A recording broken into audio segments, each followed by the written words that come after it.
Ah, volontiers.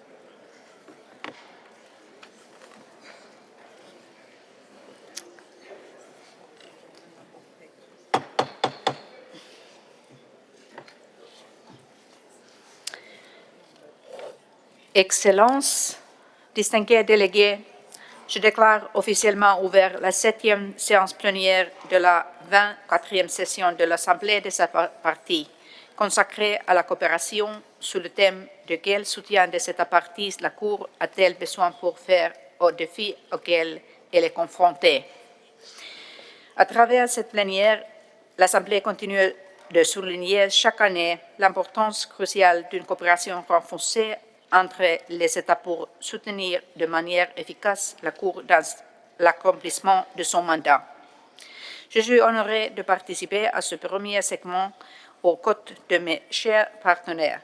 Je nous souhaite une discussion fertile et remercie les co-facilitateurs pour la coopération, pour leur engagement à fidélité, l'ambassadeur parfait du Sénégal et l'ambassadeur à la Brune de France, auquel je cède sans plus attendre la parole pour quelques remarques introductives sur ce sujet important.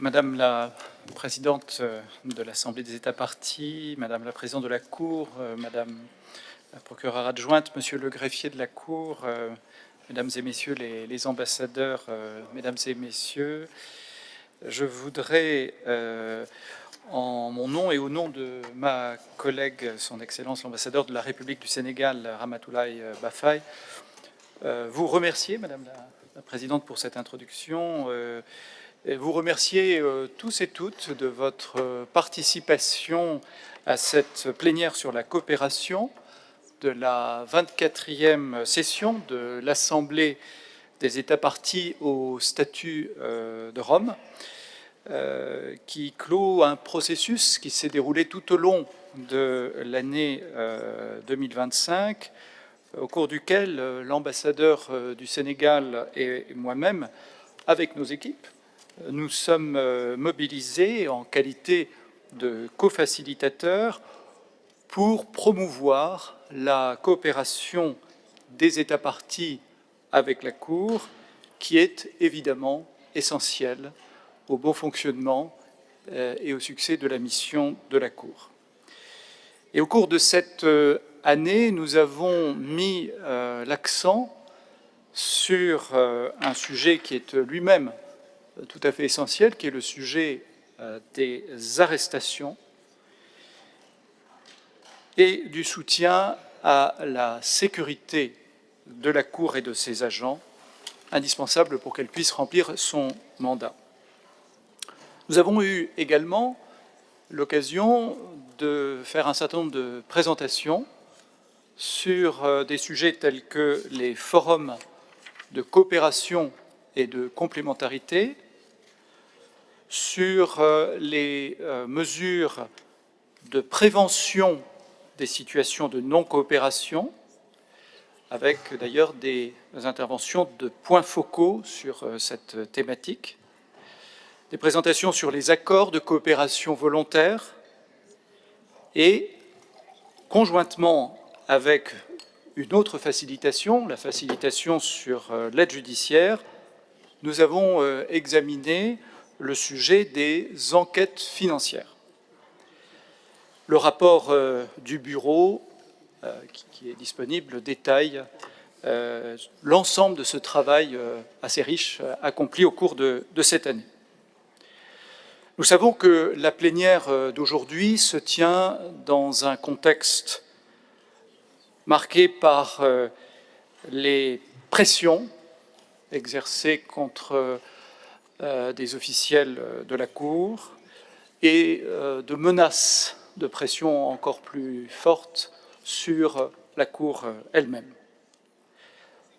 L'objectif de notre session est donc très clairement de contribuer à la mobilisation des États parties afin de renforcer la coopération avec la Cour pour assurer sa résilience, son indépendance au service de la lutte contre l'impunité et de la justice en faveur des victimes. Notre session d'aujourd'hui comprendra deux segments. Un segment politique qui nous permettra d'entendre la présidente de l'Assemblée, la présidente de la Cour, le greffier, la procureure adjointe de la Cour, qui appelleront les États parties à notamment utiliser pleinement les outils de coopération existants pour soutenir la Cour.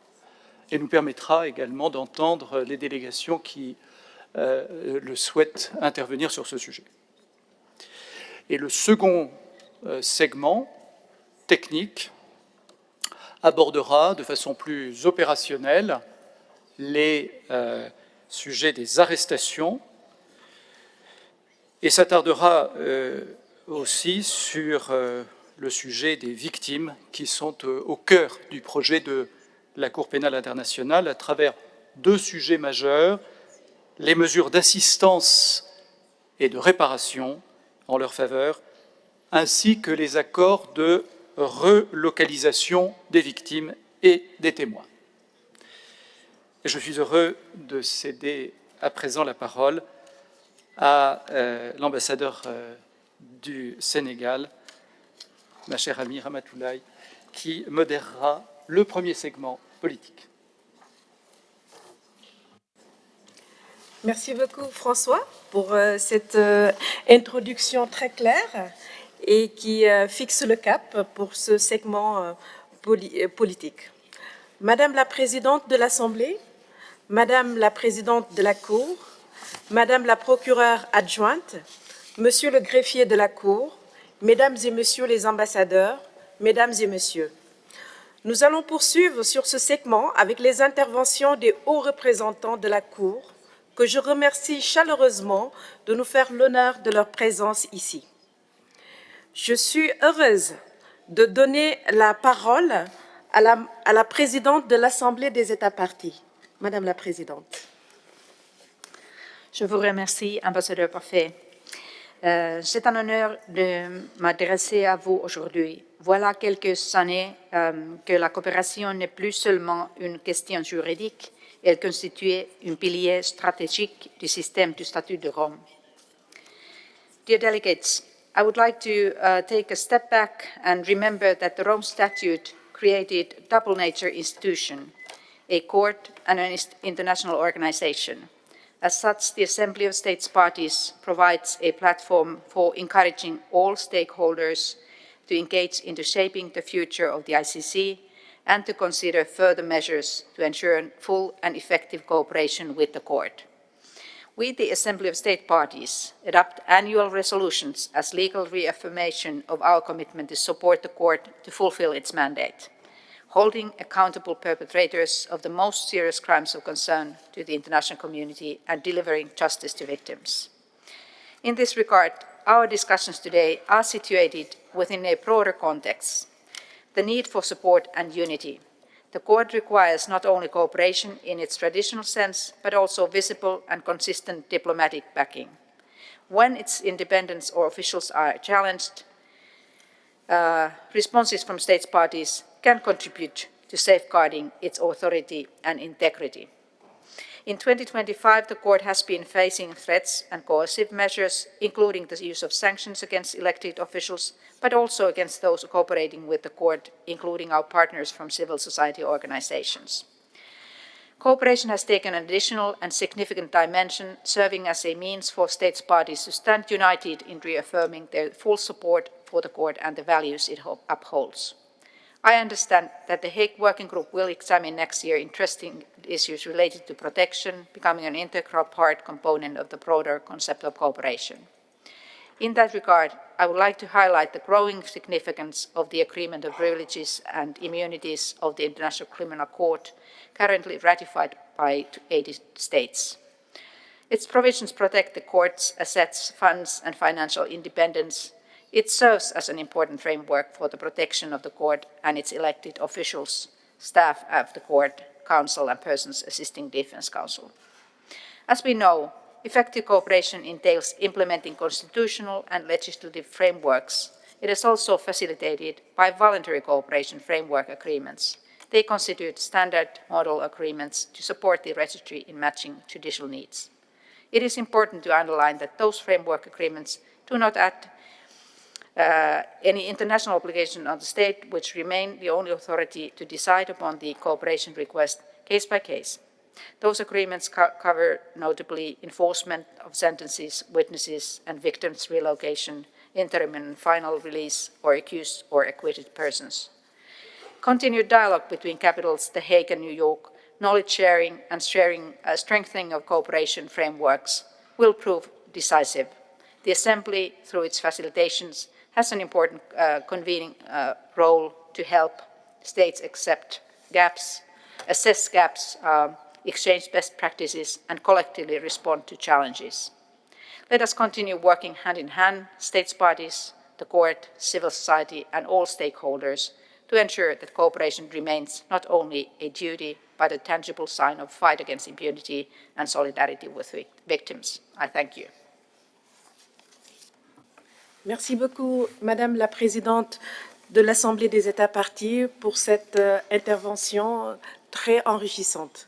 À présent, je vais donner la parole à Madame la Présidente de la Cour. Madame la Présidente de la Cour, I'm pleased to give you the floor. Before you speak, allow me to congratulate you and commend your recent visit to Dakar, which marks a new step in the long-standing tradition of cooperation between Senegal and the court. Thank you very much for mentioning about the recent visit to Senegal. Thank you very much. Madam President of the ASP, Excellencies, ladies and gentlemen, I'm very pleased to address this plenary meeting on cooperation and thank the co-chairs, ambassadors, France and Senegal, for their invitation and their steadfast efforts as co-facilitators. Cooperation lies at the heart of the court work. It is through the actions of states that the court can fulfill its mandate. Traditionally, this has meant judicial cooperation, executing arrest warrants, enabling the collection of evidence, and protecting witnesses. Such cooperation remains indispensable to ensuring efficient proceedings. In this regard, I thank Germany and all parties involved in the successful surrender that took place on Monday. Thank you very much. The domestic proceedings that took place prior to the surrender demonstrates Germany's strong commitment to the rule of law. It shows how due process at all levels are essential for the overall fairness of ICC proceedings. And I encourage all states to enact proper legislation that would also allow them to cooperate with the court in similar situations. As the court faces new challenges, it requires us to readjust the focus when we discuss cooperation And today's plenary is a perfect occasion to discuss where the focus should now be. Indeed, cooperation is all the actions of states that ensure the proper functioning of the court. Protecting the court against coercive measures allows the court to fulfill its mandate, and it guarantees that the court's independence and effectiveness are preserved. It is therefore a core component of cooperation. The obligation to guarantee the court's independence is rooted in Article 48 of the Rome Statute and is reinforced. We are ratified by the agreement on the privileges and immunities of the ICC, APIC or APIC, as well as by the headquarters agreement with the host state. Article 48 specifies in particular that privileges and immunities extend to judges, the prosecutor and his deputies, the registrar and court staff, as well as any person required at the seat of the court. The APIC further extends these protections across the territories of all ratifying states. As some elected officials, including myself, are subject to arrest warrants because of their work, guaranteeing privileges and immunities is crucial. Furthermore, in the context of coercive measures and their potential financial implications, the APIC provides crucial protections, including safeguarding the court's funds, property, and assets from interference, search or seizure, and ensuring the inviolability of its documents and communications. As pressures on the court and its personnel increase, these guarantees are essential for ensuring that the court can operate independently and effectively.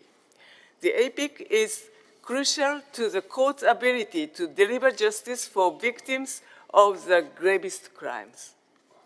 I therefore reiterate my call for all states to ratify and implement the APIC. Since the last ASP, one state acceded to the APIC, and I would like to congratulate Timor-Leste for taking this important step. Yet, 45 state parties have not done so. I encourage them to begin the process, as the APIC provides vital safeguards to the court's independence and integrity of its proceedings.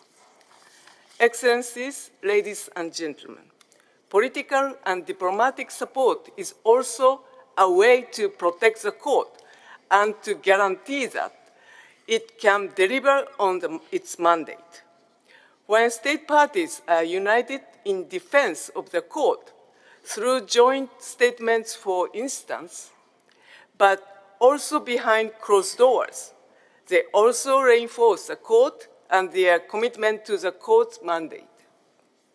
I am very grateful for your leadership in that regard, Madam President, and for the support from this Assembly, from the state parties, and for the commitment from all the organizations and actors who support the court, support the work of the court.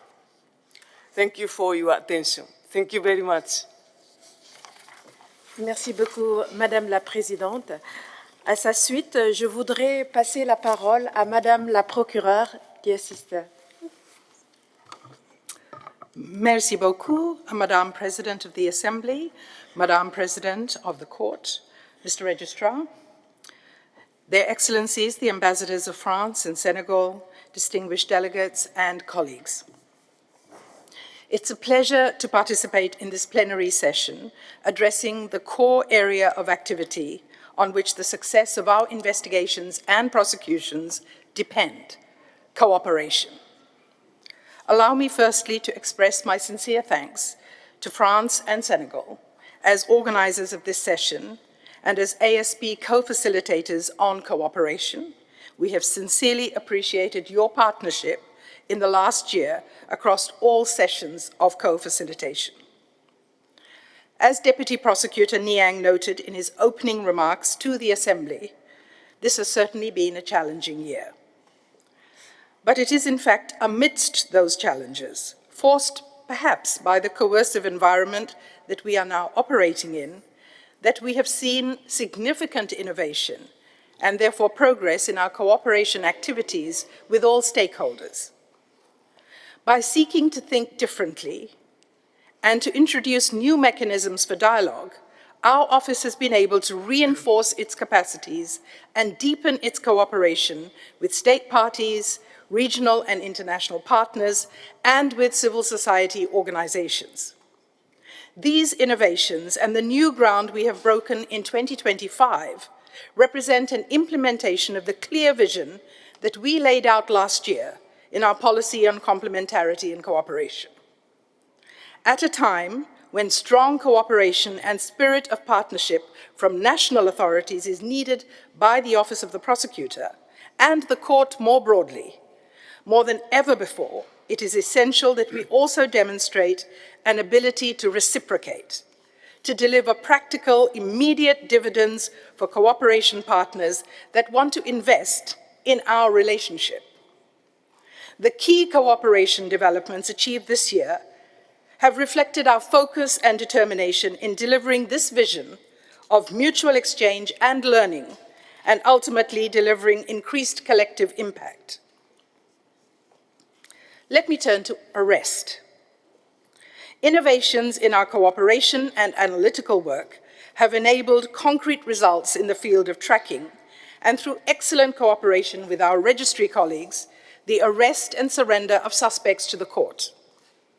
The further embedding of the work of the Office's Tracking and Information Fusion Section, or TIFS, in this area has shown a clear and immediate positive impact in our work, also allowing us to more effectively leverage the support of external stakeholders who have contributed significantly to these activities.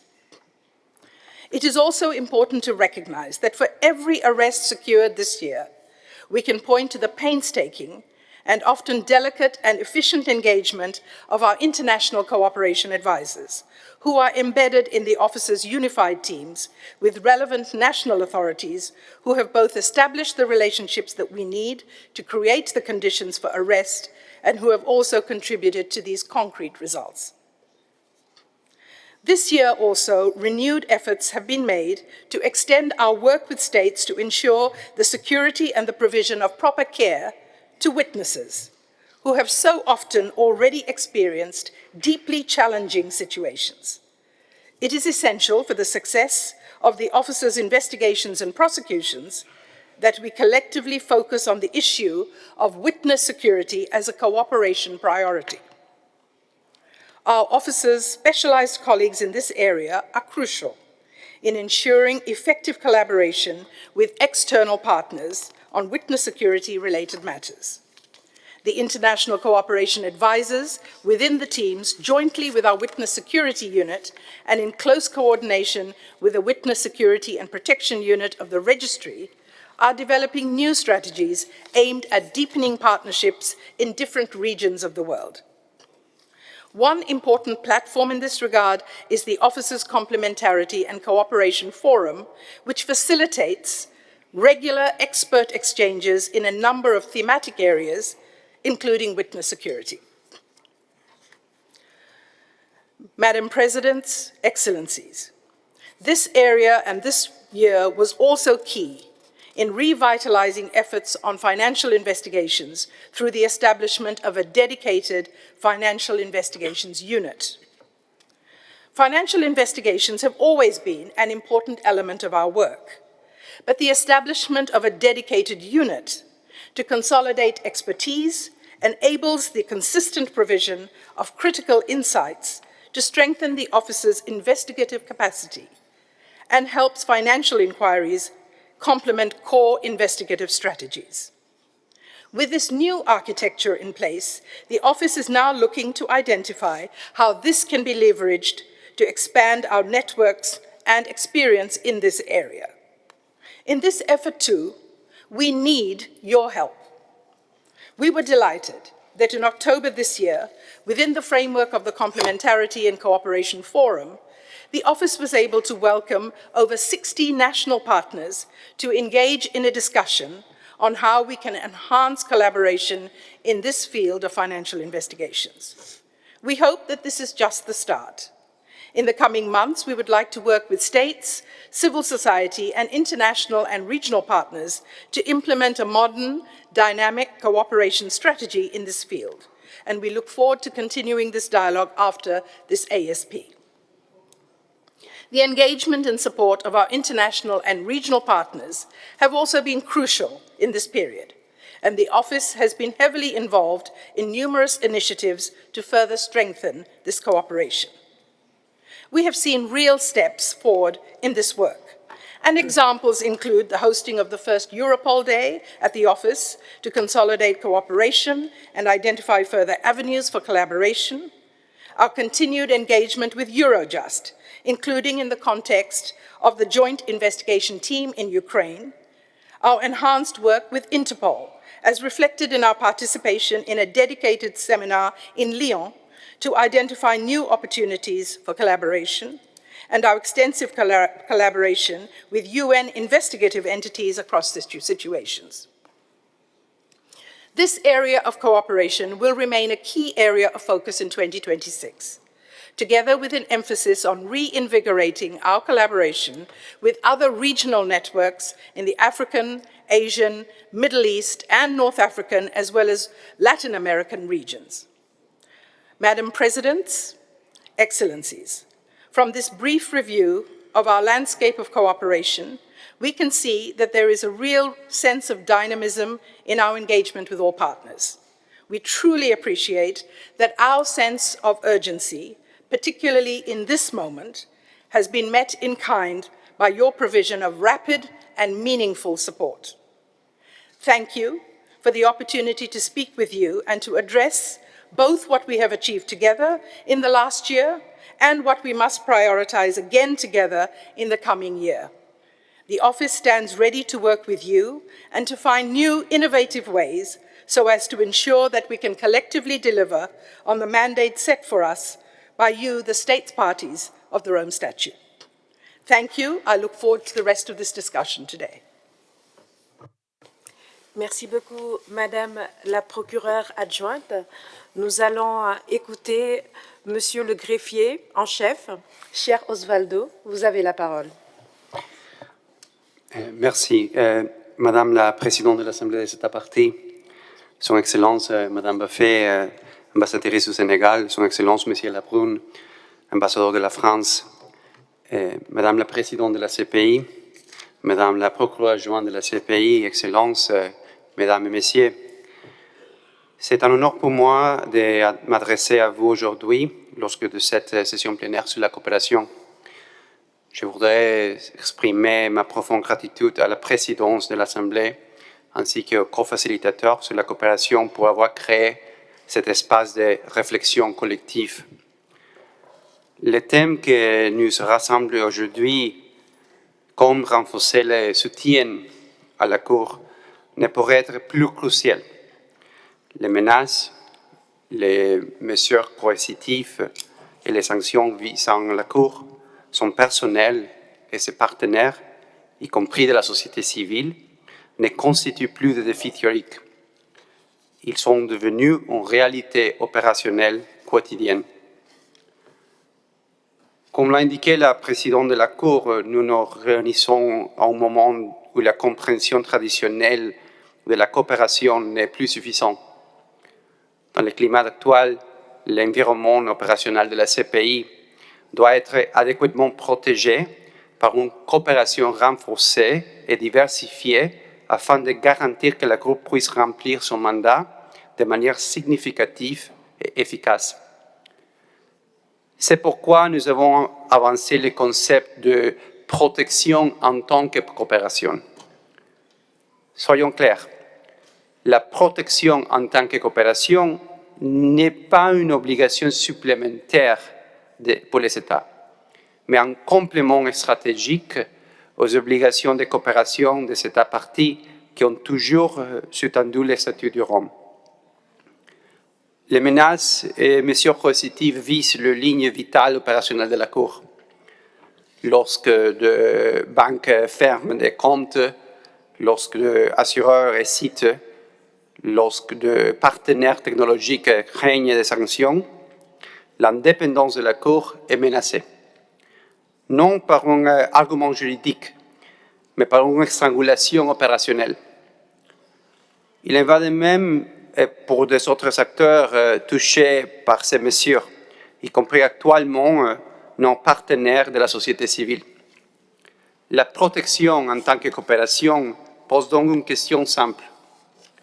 Comment garantir qu'aucun acteur externe, État ou privé, ne puisse perturber l'action de la Cour en exerçant des pressions sur les systèmes dont nous dépendons? Permettez-moi de présenter les 4 domaines où une action coordonnée est essentielle. Premièrement, abordons les protections juridiques et institutionnelles qui peuvent être mises en place.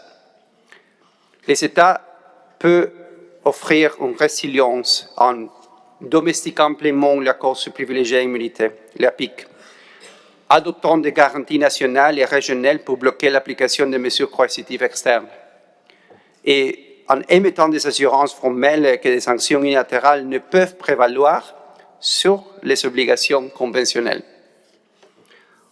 Ces mesures ne sont pas symboliques.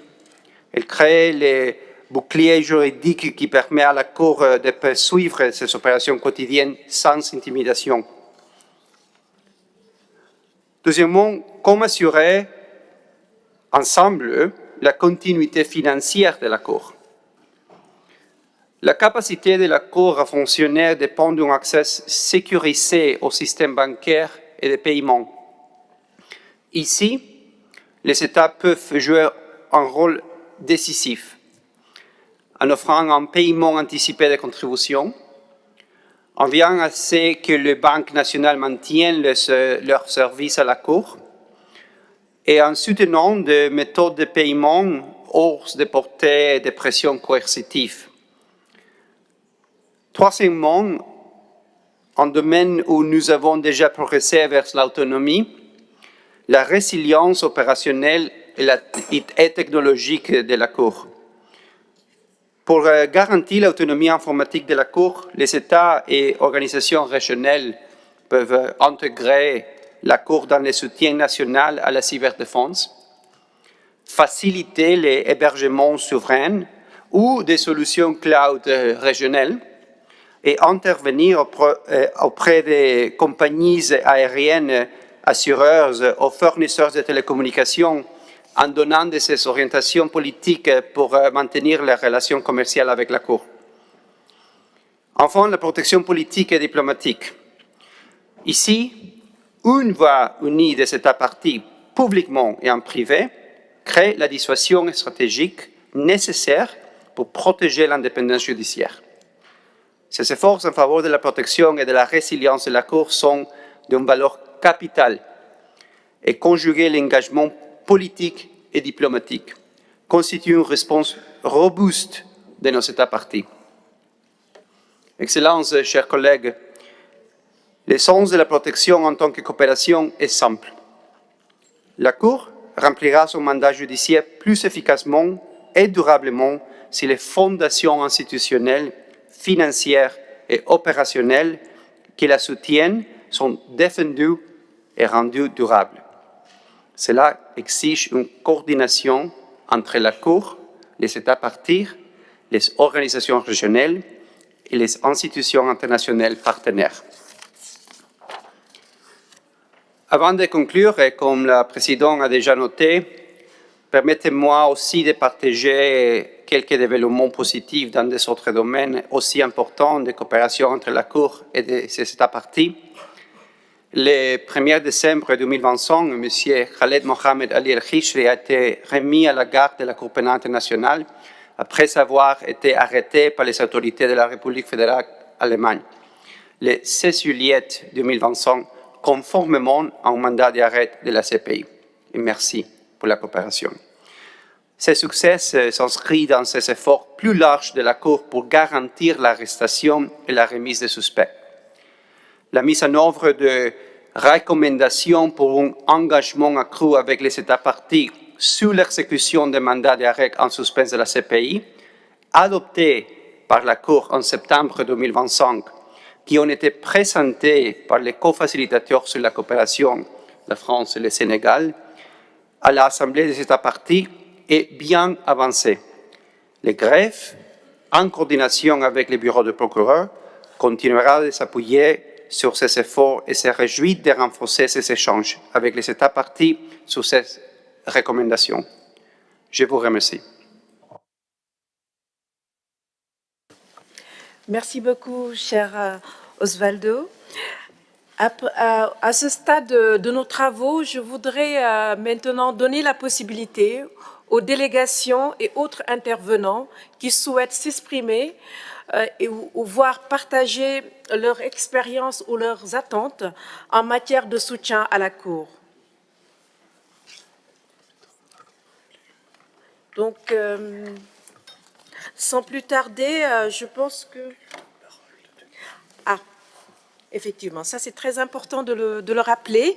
Je voudrais juste souligner que le temps imparti pour les différentes interventions est de 2 minutes. Merci. Donc, sans plus tarder, je vais inviter Madame Karen Blackstone, Advisor Minister of Justice and Security of Kingdom of the Netherlands.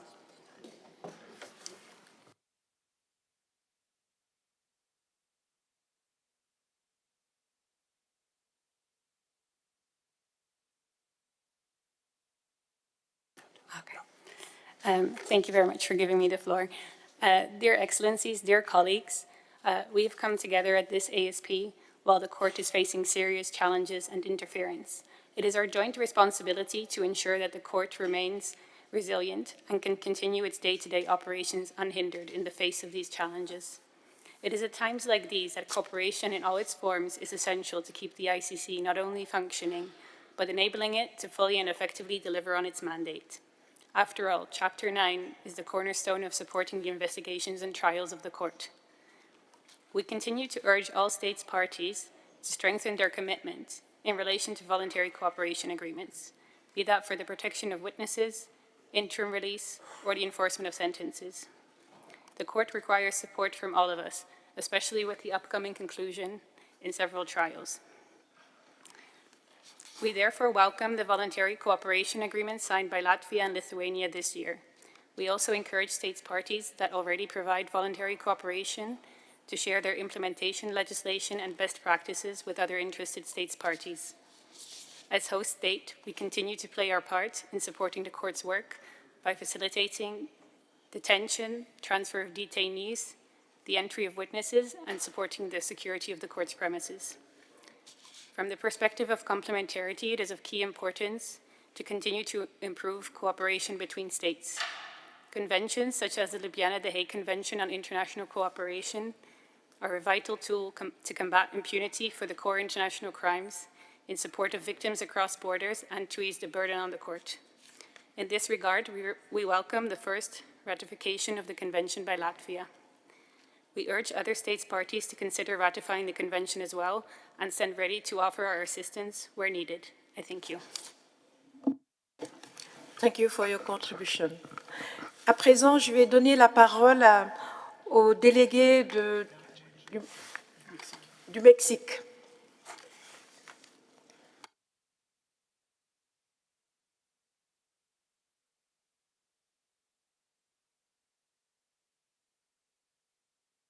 Cofacilitadores. La cooperación es la base que permite que la Corte cumpla su misión, Sin mecanismos eficaces ni el compromiso de los Estados parte, el sistema del Estatuto de Roma pierde capacidad de respuesta. Por ello, el apoyo de todos es clave para cerrar la brecha de la cooperación.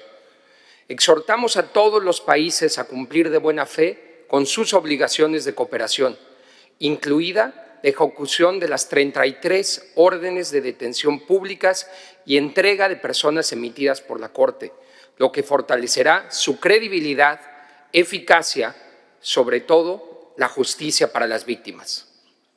Las resoluciones que esta Asamblea adoptará subrayan que la cooperación debe sustentarse en marcos jurídicos e institucionales sólidos a nivel nacional.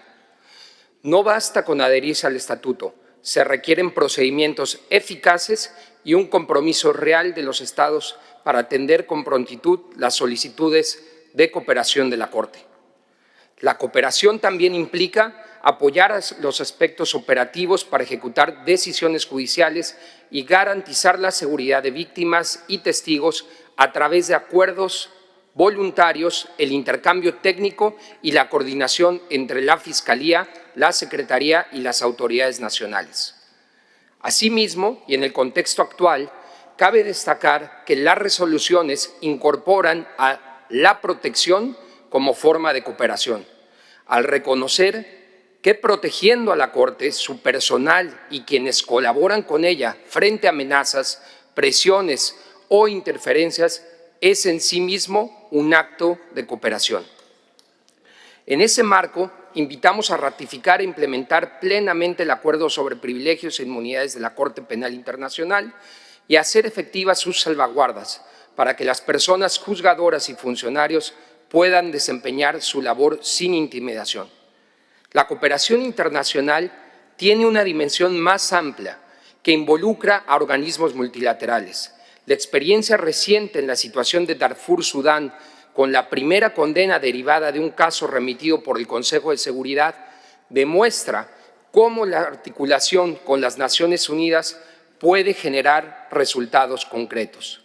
Asimismo, la cooperación con Interpol, Europol, Eurojust y otros mecanismos sigue siendo esencial para las investigaciones, la protección de personas y la eficacia del sistema.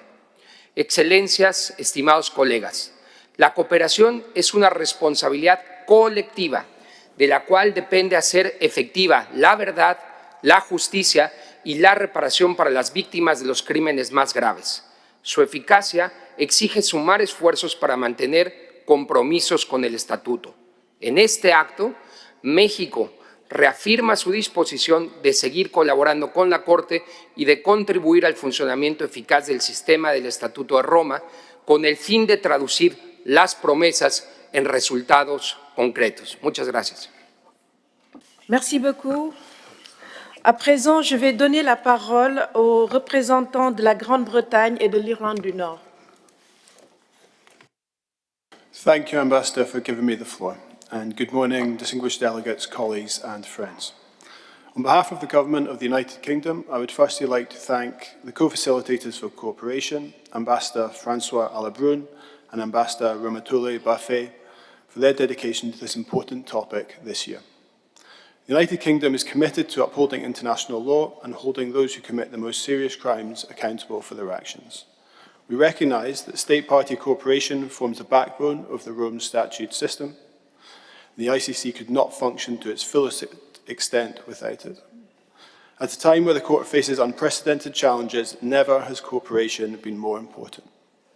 Throughout 2025, the cooperation facilitation has covered the breadth of cooperation matters and has demonstrated the commendable progress that has been made in sharing information and best practice. We will continue to actively engage in this important work, including where it is helpful to do so across working groups. The United Kingdom was pleased to be invited by the Registry and facilitators to share our reflections and experiences regarding requests for arrest and surrender during the second facilitation meeting this year. We welcome the development of practical and effective channels of communication between the United Kingdom and the relevant court organs in relation to cooperation. We encourage other states parties to similarly engage with the court.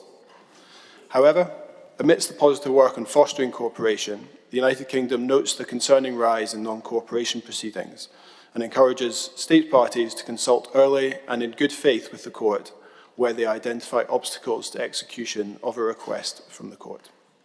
Finally, we would reiterate our call on states parties to give full effect to the court's cooperation agreements, including the agreement on privileges and immunities. We call again for those state parties who have not yet ratified the agreement to do so, to ensure the court has the support it needs. The fight against impunity demands our collective best efforts to ensure effective collaboration and cooperation is at the heart of each state party's relationship with the court. Thank you.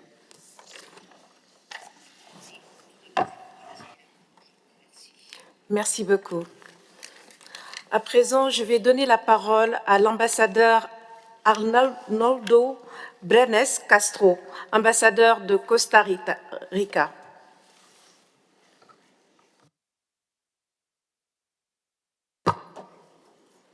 Señora Presidenta de la Asamblea, señores representantes de los órganos de la Corte, señores delegados, señoras delegadas. La cooperación sigue siendo la piedra angular de la eficacia de la Corte Penal Internacional. Así lo estableció el Estatuto de Roma en su parte 9 y así lo confirma el Plan Estratégico de la Corte 2026-2029, específicamente en su objetivo estratégico número 4, fortalecer la cooperación. Sin cooperación plena, la misión de ofrecer justicia a las víctimas y garantizar la rendición de cuentas simplemente no puede concretarse. Hoy, esta responsabilidad es más urgente que nunca. Persisten órdenes de detención pendientes, cuya ejecución depende exclusivamente del compromiso de los Estados.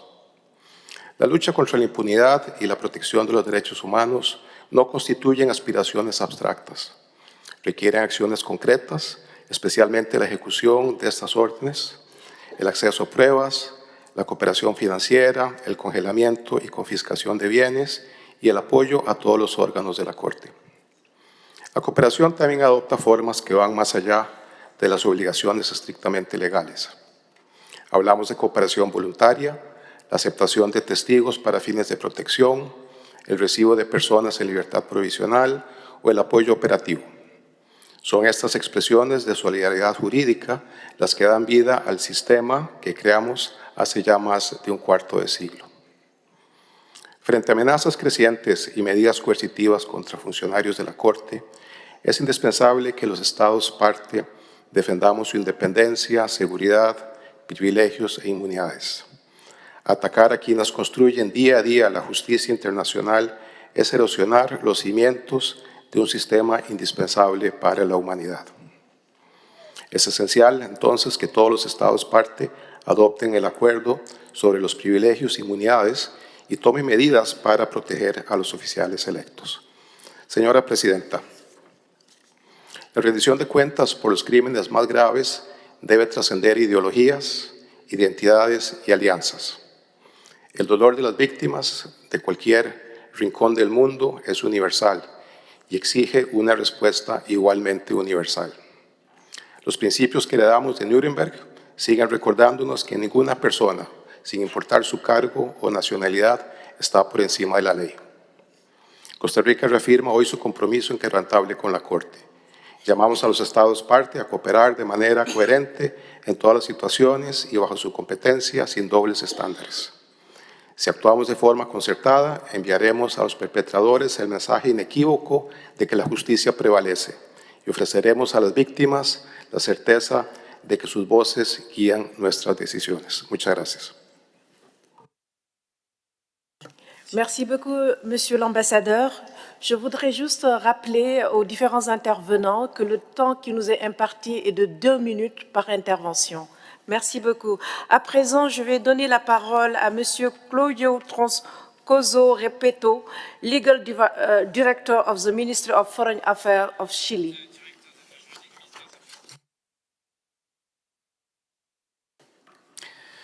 Muchas gracias, señora presidenta y cofacilitadores.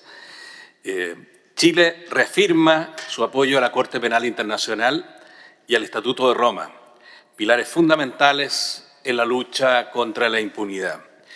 Desde su creación, la Corte ha significado un avance histórico en la protección de los derechos humanos pero enfrenta desafíos crecientes, incluidos intentos de presión y ataques que buscan limitar su labor independiente.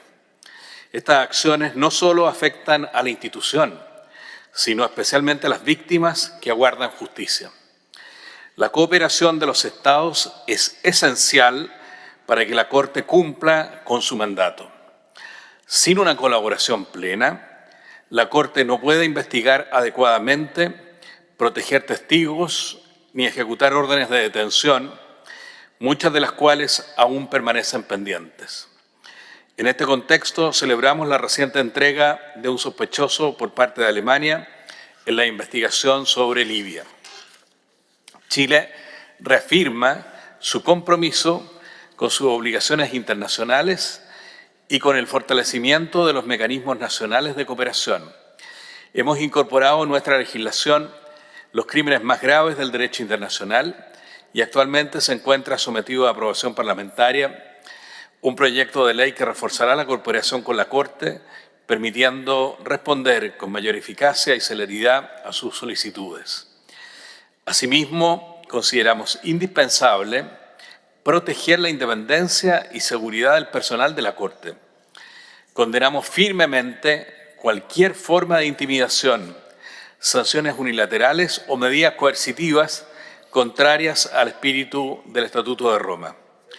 Los Estados partes debemos actuar con determinación para asegurar que los privilegios e inmunidades de la Corte sean plenamente respetados. En esta línea, destacamos la importancia de avanzar en la implementación del Acuerdo de Privilegios e Inmunidades y en el fortalecimiento del Acuerdo de Sede, elementos esenciales para garantizar la resiliencia institucional de la Corte frente a presiones externas. Finalmente, valoramos las recomendaciones de la Corte para proteger a exfuncionarios frente a medidas coercitivas y agradecemos la nota conceptual sobre la protección como forma de cooperación que ofrece orientación concreta para resguardar su independencia. Señora Presidenta, para Chile, la cooperación con la Corte es el fundamento operativo del Estatuto de Roma. Solo mediante un compromiso genuino y sostenido podremos asegurar el avance de la justicia internacional. Muchas gracias. Merci pour votre contribution. À présent, je vais donner la parole au délégué de la Suisse. Mesdames et Messieurs, Excellences, chers délégués, je tiens à remercier vivement les co-facilitateurs de cette importante facilitation, l'ambassadeur de France et l'ambassadrice du Sénégal, pour leur engagement et excellente collaboration engagée avec les États parties. Cooperation is and remains vital. The court cannot function without us states parties as its only enforcement mechanism. Without the cooperation of states parties, the ICC is a judicial body without teeth. Switzerland therefore remains firmly committed to cooperate and stands with the court. It is our primary responsibility to support the court's efforts to discharge the mandate we have given it, while respecting its full independence, impartiality, and integrity. We must reinforce our political and operational support to the court to strengthen its resilience against any attempts of interference and intimidation. I would like to underline 2 points on cooperation. First, cooperation contributes to the realization of the rights of victims. It is our shared responsibility to ensure their rights to truth, justice, and to reparation. The Trust Fund for Victims plays a crucial role in this regard. It responds to the particular needs of victims. It enables them to regain their place within their communities and to rebuild sustainable livelihoods. The Trust Fund represents the very essence of all cooperation. Switzerland has been a long-standing contributor to the fund and encourages all state parties to do the same. Second, we would like to underline the practical importance of the agreement on the privileges and immunities of the ICC. We encourage all states parties to ratify this agreement, guaranteeing that court and its officials benefit from the legal protections necessary to operate impartially and without undue interference for the fulfilling of the mandate we states parties have given to the court. I thank you.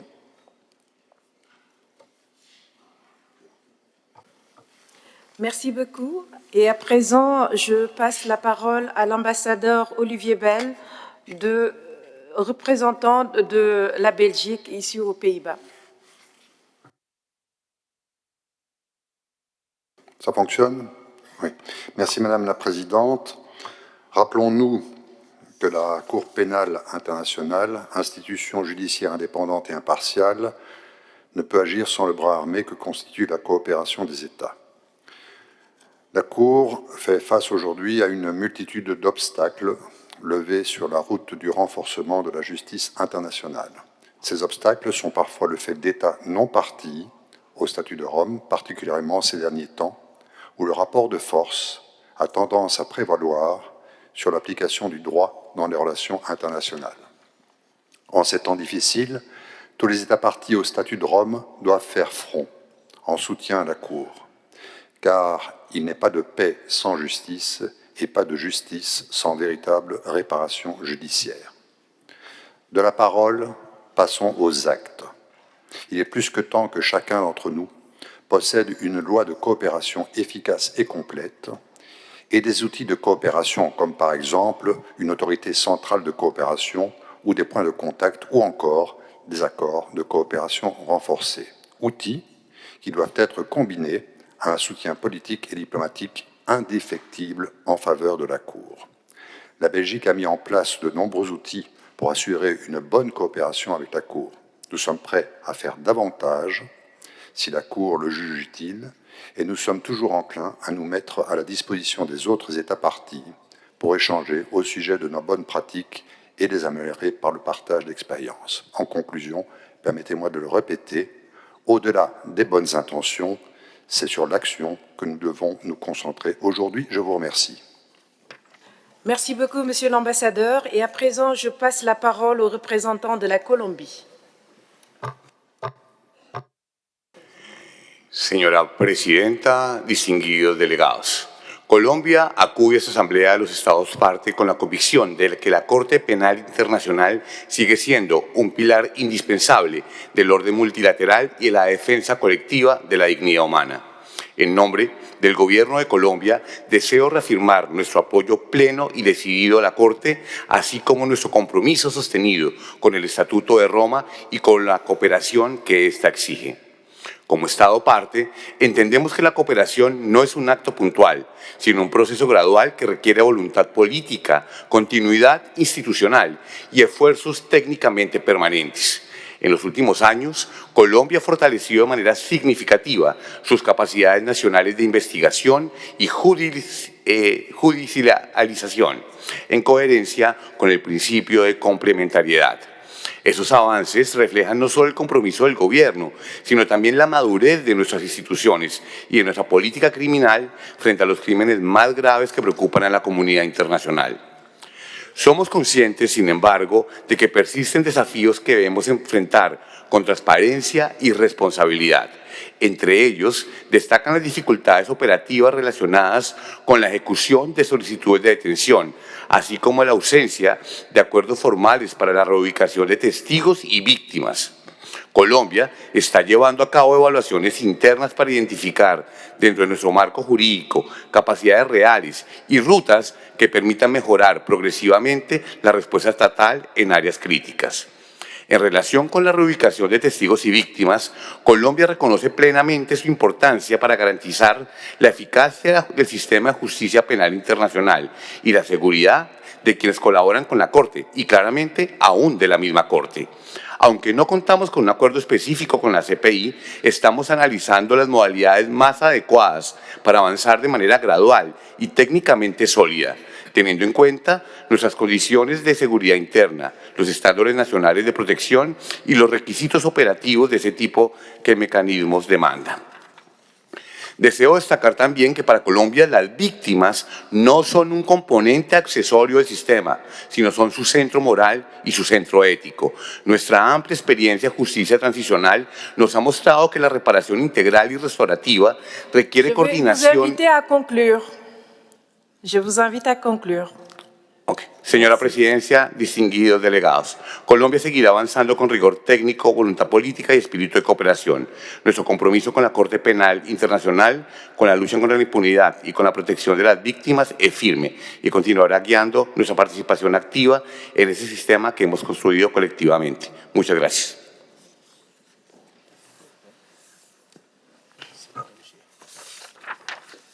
Merci beaucoup. Maintenant, à présent, je voudrais donner la parole au Lawyers' Rights Watch Canada.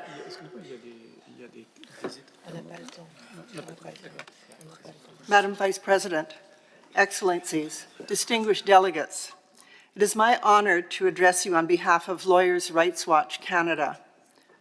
Ending impunity for atrocity crimes requires actions. Words are not enough. The Rome Statute requires all states parties to fully cooperate with the ICC in the fulfillment of its provisions. Cooperation entails effective political, diplomatic, and legal measures to safeguard the court from coercion. This year has seen unprecedented attacks against the court, including unlawful sanctions by the United States against ICC judges and officials, a UN Special Procedures mandate holder, and 3 Palestinian NGOs, human rights NGOs. Victims of atrocity crimes rely on civil society, including lawyers and human rights defenders, to transform their stories into evidence for transmission to the court. Silencing civil society organizations that cooperate with the court effectively silences the voices of victims calling out for justice and remedies. Cooperation with the court requires states to create secure and enabling environments for civil society. The current pattern of threats and attacks against the ICC comprises an unparalleled threat to the rule of law.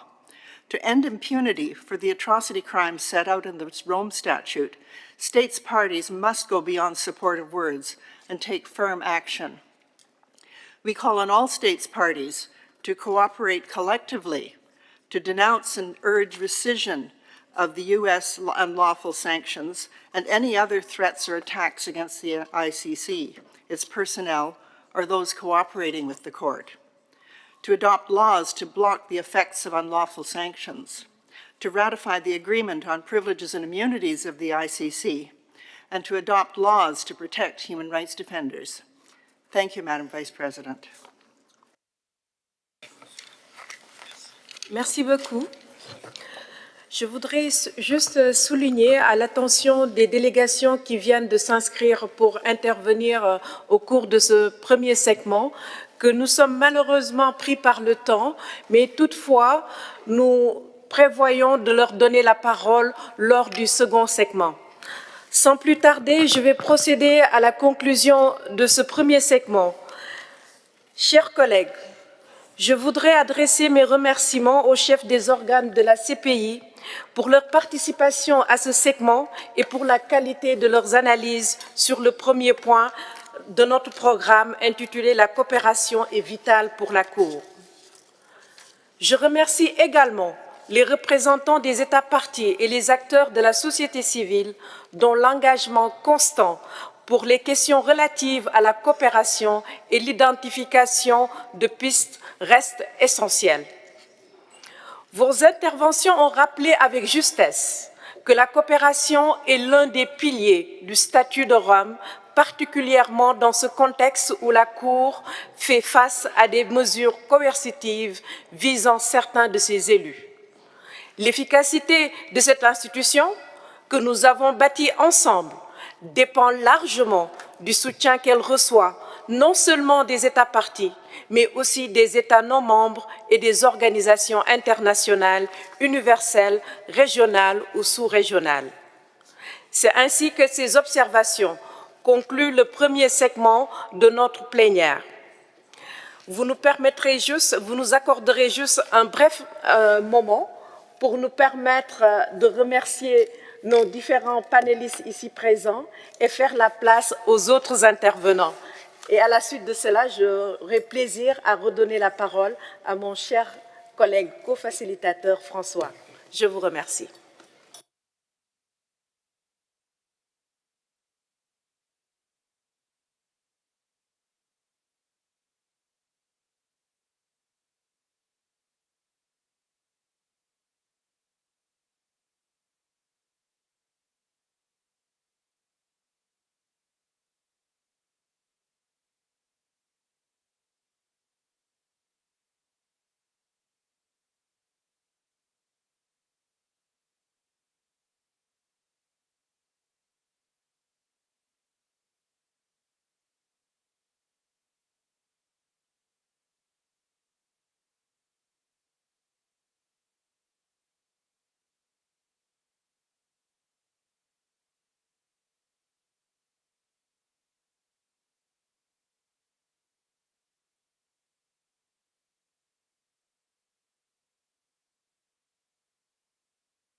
Voilà, je vous invite à présent à commencer le deuxième segment sur la question de savoir comment les États parties peuvent renforcer leur soutien à la Cour avec les outils existants, segment plus technique de cette session plénière, au cours duquel nous aborderons trois sujets. Le premier sujet est celui des arrestations, un sujet que, comme je l'ai dit tout à l'heure, nous avons abordé pratiquement à chaque réunion de la facilitation cette année, des sujets évidemment particulièrement importants pour l'activité judiciaire de la Cour. Nous aborderons ensuite le sujet de l'assistance et de la réparation aux victimes et celui des accords de relocalisation des victimes et témoins. Alors, sur la question cruciale des arrestations, je suis très heureux de pouvoir donner la parole successivement à deux représentants d'État très engagés sur ce sujet, à commencer par Madame Wibke Ruckert, directrice adjointe des affaires juridiques du ministère fédéral des Affaires étrangères d'Allemagne. Et comme cela a été indiqué tout à l'heure par la présidente de la Cour, l'Allemagne s'est distinguée ces derniers jours par une action particulièrement efficace et opérationnelle. Et je voudrais me joindre, bien sûr, aux remerciements exprimés par la présidente à l'égard de l'Allemagne. Et que je vous donne la parole, et je donnerai ensuite la parole à M. Olivier Christen, procureur national antiterroriste de la France. Wiebke. Merci beaucoup.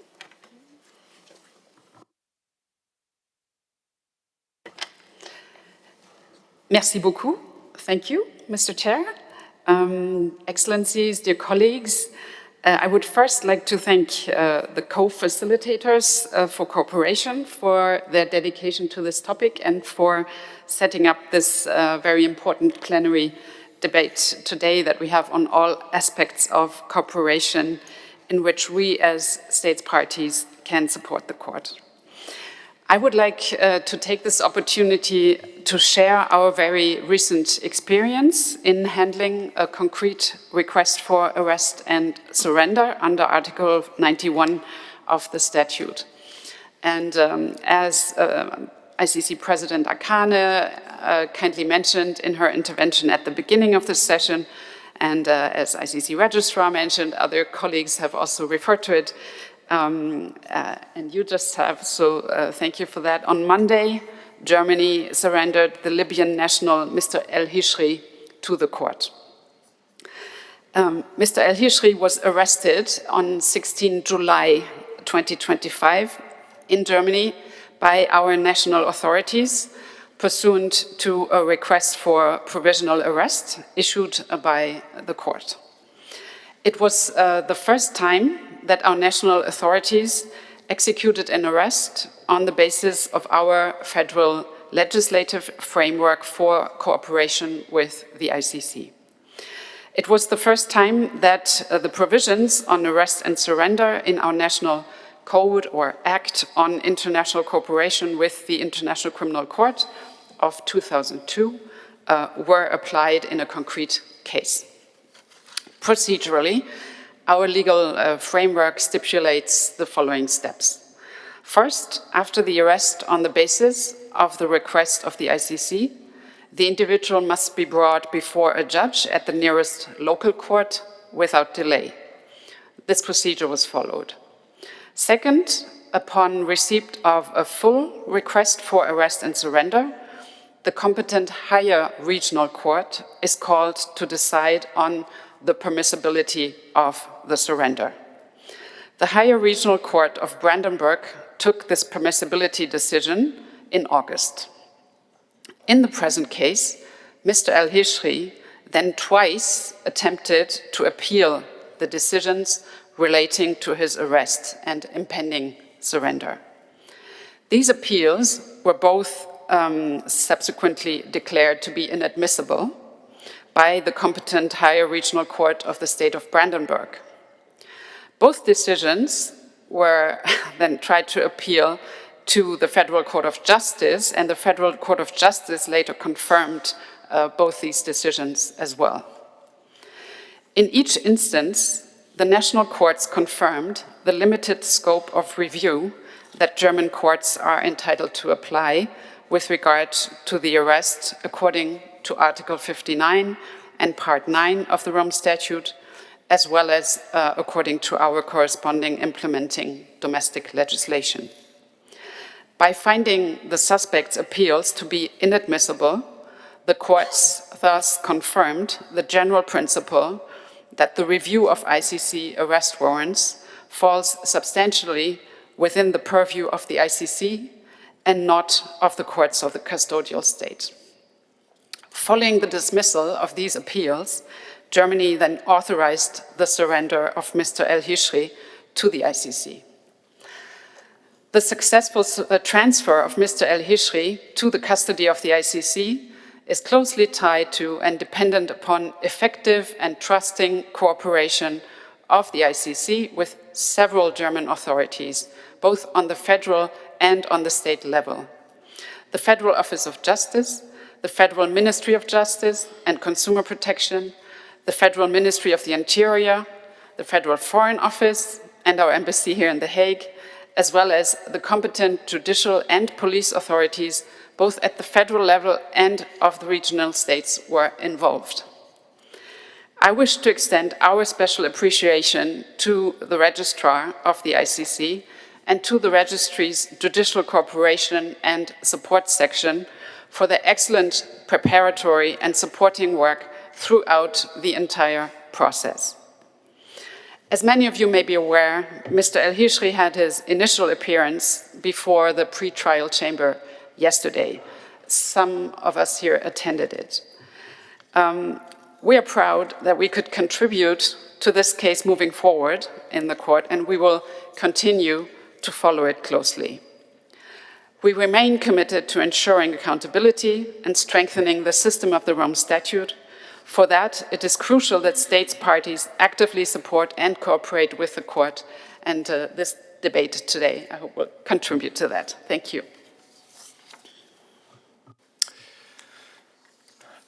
Un grand merci, que à nouveau toute notre appréciation renouvelée pour cette présentation et pour cette action tout à fait majeure.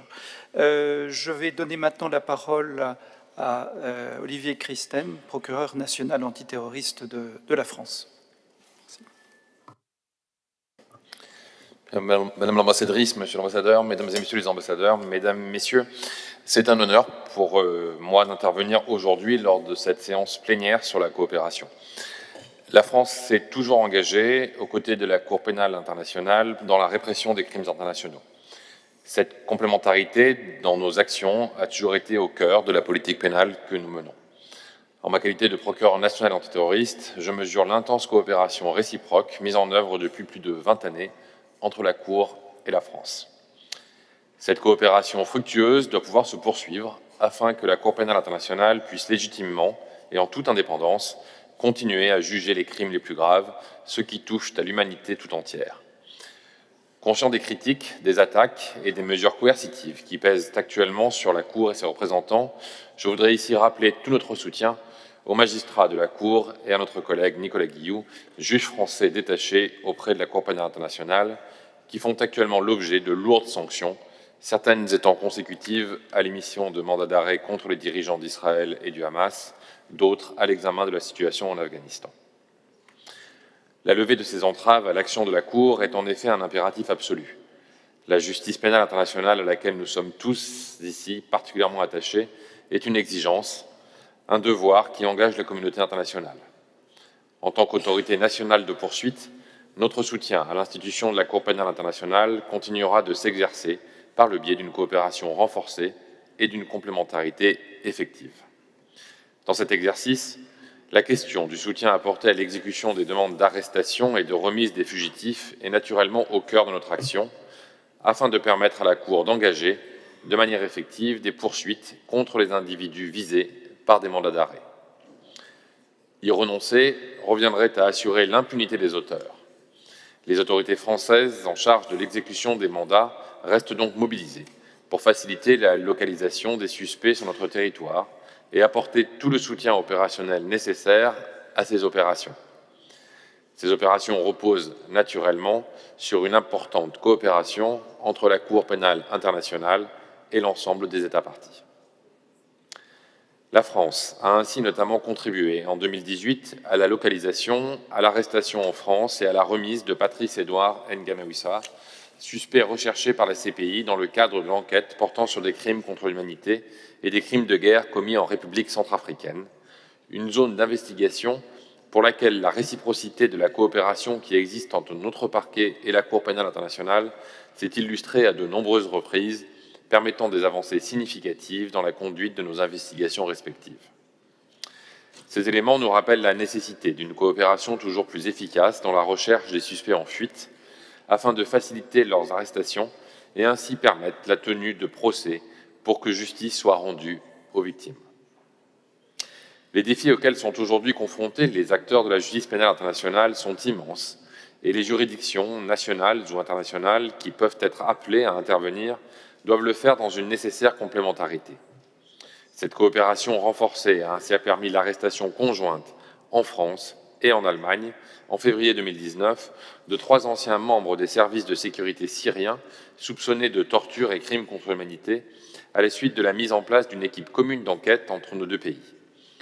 À la suite de ces arrestations, 2 d'entre eux ont été condamnés définitivement pour crimes contre l'humanité.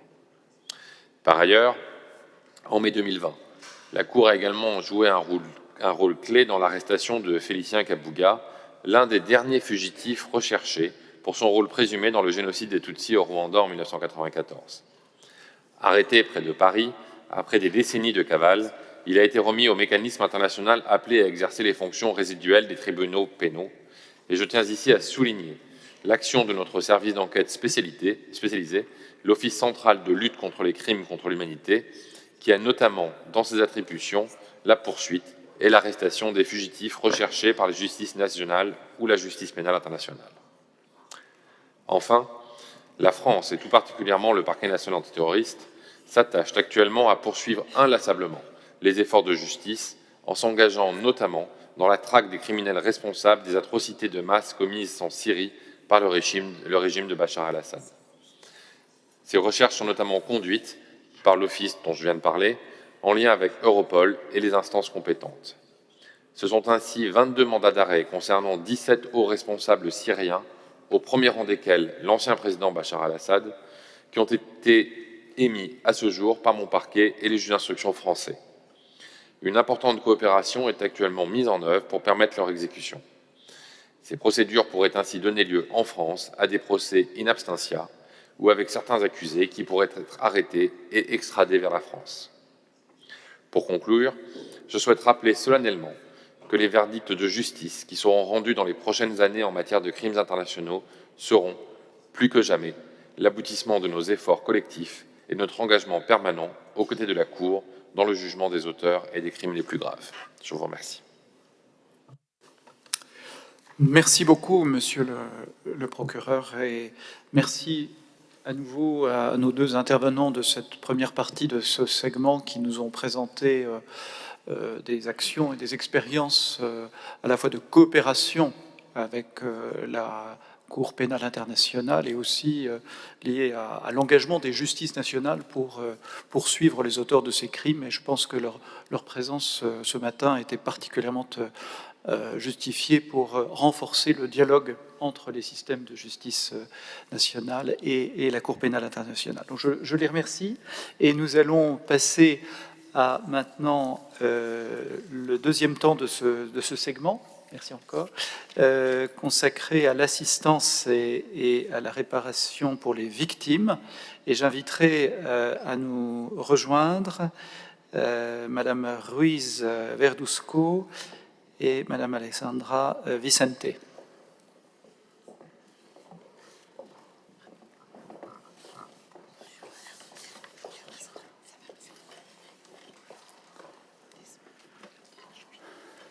Bonjour.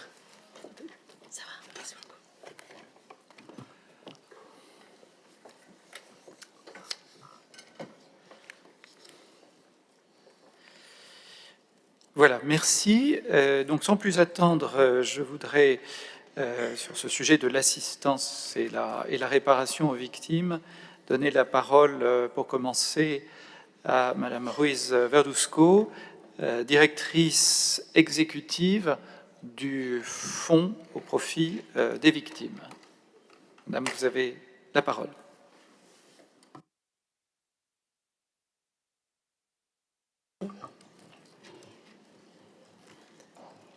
Good morning, dear Ambassador Bafai, Ambassador Labrun, distinguished excellencies.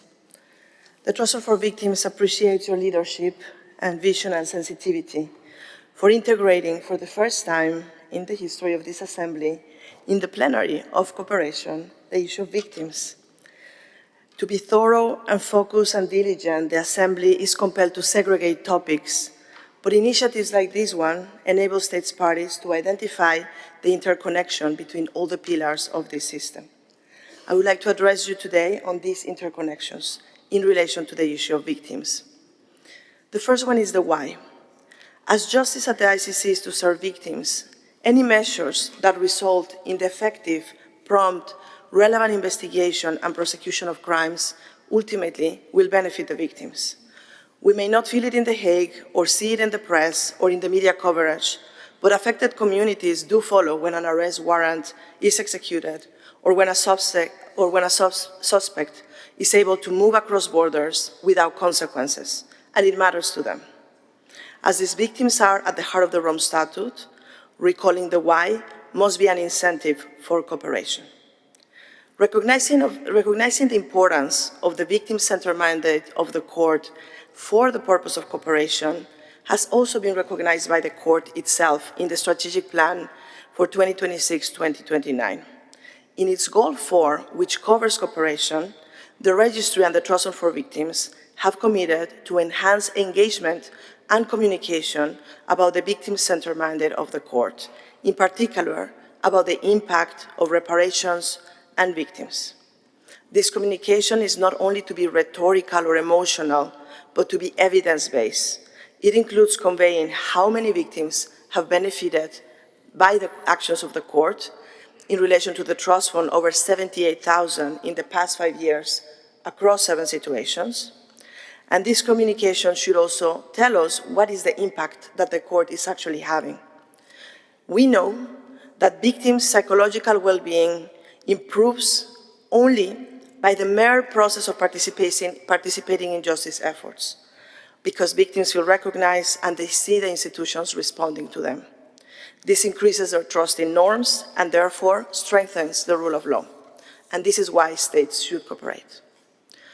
And what can states do in this respect? This year, the Committee on Budget and Finance has recommended that states participate actively to support and promote the work and the mandate of the Trust Fund for Victims, including in its reparative functions. In doing so, states parties are encouraged to raise awareness of the mission. That political cooperation can fuel judicial cooperation. Second connection. As many delegations have stated throughout the general debate, the relevance of the Rome Statute hinges on the success of the delivery of the reparative mandate of the Court, which the Trust Fund implements. This has been recognized also by the Court organs in the strategic plan under Goal 4 on cooperation, where the strategic objective says strengthen court-wide collaboration to increase the resources available for reparations for the benefit of victims. Accompanying these objectives, there is a risk register that recognizes that is of high negative impact the lack of resources that impede the delivery of reparations. The Court's reputation will be negatively impacted if we cannot deliver the reparations ordered by the judges. I wish to underscore that the total amount of liability owed to victims by persons convicted before the Court is the result of the success of the Court. As envisaged by the Rome Statute, the Court was to focus on the highest level responsible, and the Court has delivered. Individuals who hold the position of leadership have been successfully convicted for a very comprehensive list of charges, and therefore the massive victimization that they have waged results in tens of thousands of beneficiaries. In this regard, we will do our own part. The Trust Fund, we will advance fund mobilization. The Office of the Prosecutor and the Registry must conduct financial investigation and secure assets enforced under the authority of the Presidency. And the CBF has also encouraged court organs to work collaboratively to support the Trust Fund in its fund mobilization efforts. With respect to what can states do, it is urgent that states parties take leadership in finding sustainable solutions for the lack of resources in relation to voluntary contributions, as well as in operationalizing, as the Omnibus Resolution indicates, paragraph 2D of Assembly Resolution 1.6, that speaks of resources other than assessed contributions that the Assembly may wish to provide. To close, Your Excellencies, there are elements as well in relation to cooperation that have to do with the territorial activities that we conduct, the APIC and the cooperation that territorial states can provide. I wish to respectfully present to you testimonies of victims that you can follow to ignite the will that you have. They have told us that they want peace and a prosperous future for their families, and the Court can deliver this with your help. Thank you. Merci beaucoup, Madame Ruiz-Verduzco. Et je donne maintenant la parole à Madame Alejandra Vicente de l'organisation Redress pour 5 minutes d'intervention. Thank you, Excellencies, for allowing us to participate in this very important panel. I would like to start my intervention by reiterating again our strong condemnation on the sanctions against our colleagues in civil society and to highlight the need for state parties to cooperate in crafting strong responses to protect core staff, but also all NGOs that work with victims across all situations, ensuring that victims can access justice and reparation in this court. For victims to have effective redress, the ICC needs to be able to progress cases in all situations under its jurisdiction. And this requires cooperation also on arrest of accused persons. In this relation, we would like to highlight the following points. As the Assembly knows, civil society performs important work in this regard, including by coordinating work on information, on suspect tracking, identifying good practices, exploring legal and ethical considerations around the tracking, arrest, and surrender of suspects. Redress and FIDH, together with the Global Impunity Initiative Against Impunity, recently published a briefing paper called Ending Immunity, Ending Impunity. We formulate several recommendations for state parties to enhance cooperation in that regard, including for state parties to reaffirm their commitment to the court and fully comply with their cooperation obligations, to ensure that the Rome Statute is implemented comprehensively in national law, including clear procedures for arrest, surrender, and judicial assistance. These should include the inapplicability of immunities in relation to ICC accused persons in accordance with the Rome Statute and customary international law. It should also ensure that procedures are smooth in practice, not only in law and policy. States should also promptly domesticate and execute ICC arrest warrants and reject double standards on this matter. And finally, we recommend that states coordinate effective diplomatic responses to non-execution of arrest warrants. Once cases progress, state parties can play a key role to realize the right of victims to reparation. We highlight the importance of strengthening cooperation on asset recovery, echoing what the Trust Fund has already said, in relation to the assets of perpetrators that could be used to finance reparation. The ICC framework allows to freeze and repurpose assets of perpetrators even when those assets are not directly linked with the crimes under investigation by this court. We welcome the steps that the court has already taken to enhance its capacity in this regard, and we encourage state parties to also improve their cooperation on this matter. We encourage states to ensure proper financing of the Trust Fund for Victims. At the moment, this is clearly insufficient, and this is having a direct impact on victims even when their right to reparation has already been established by ICC chambers, such as in the Onwen case in Uganda and other cases too. For those states that are already contributing to the Trust Fund, while all contributions are extremely useful, making those contributions in a way in which they are not earmarked would be useful and would allow the Trust Fund to organize funding in the most effective way, following the needs of victims to get reparation in orders that are pending implementation. Thank you very much.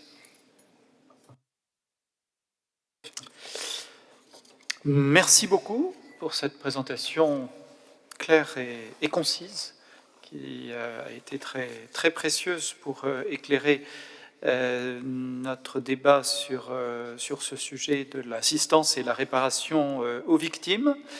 Et je vais à présent proposer de passer au troisième volet de notre présentation qui concerne les accords de relocalisation des témoins et victimes.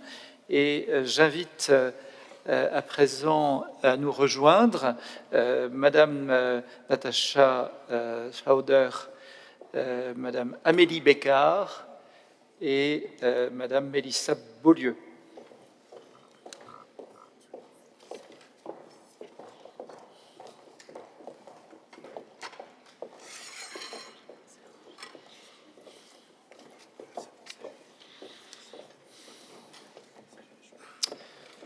Voilà.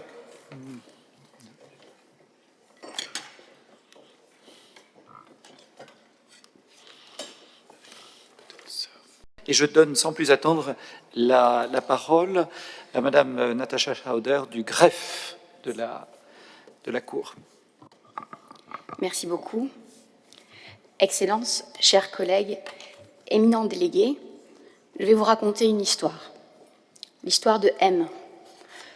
Une histoire certes fictive, mais qui pourrait être celle de nombreux témoins ou victimes protégés par la section de l'aide aux victimes et aux témoins du greffe pour laquelle je travaille. Je l'ai choisie car elle illustre les défis auxquels la Cour et surtout les personnes qui coopèrent avec elle doivent faire face lorsqu'une réinstallation internationale est nécessaire, qu'il s'agisse de témoins de la défense, du bureau du procureur ou de victimes. M a 28 ans, une femme et 4 enfants. Plus jeune, il a été milicien dans un contexte national de violence extrême. Convaincu par la cause, il a participé à des exactions, d'abord marginalement, puis de manière active, jusqu'à une crise de conscience, un jour, où il assiste à un acte particulièrement odieux. Il décide alors de se mettre en retrait. Ses anciens camarades le considèrent comme un traître. Un jour, il l'attaque violemment. M perd un œil et une partie de son visage est brûlée à l'acide. À la fin du conflit, M décide de publiquement représenter des valeurs de pacifisme et devient une figure locale au sein de sa communauté. Quand le bureau du procureur ouvre une enquête, c'est très naturellement que M devient témoin, un témoin que l'on qualifie de privilégié ou insider, puisqu'il était proche du crime. Sa parole est donc précieuse. Mais ce statut le met en danger. Reconnu localement, haï par ses anciens camarades, M a peur pour sa vie et celle de sa famille. C'est dans ce contexte que la section de l'aide aux victimes et aux témoins intervient afin de mettre en œuvre des mesures de protection adaptées à sa situation sécuritaire. Nos équipes, officiers de protection, analystes, psychologues, vont évaluer non seulement la situation sécuritaire de M et de sa famille, mais aussi les traumatismes qu'ils ont subis, car nous savons que la protection physique va de pair avec un soutien psychologique. Notre évaluation vise à établir les risques auxquels M est exposé en raison de sa participation au processus judiciaire et d'identifier et de mettre en œuvre les mesures de protection adaptées à ces risques. Pour M, la conclusion de notre évaluation est claire. Une inclusion au programme de protection de la Cour et une réinstallation internationale sont nécessaires. Cette mesure, il faut le souligner, n'est recommandée que dans les cas extrêmes. Sinon, d'autres mesures de protection plus légères, moins intrusives, sont privilégiées. Une fois cette décision prise, c'est un nouveau parcours du combattant qui commence. Pour nous, mais surtout pour M et sa famille.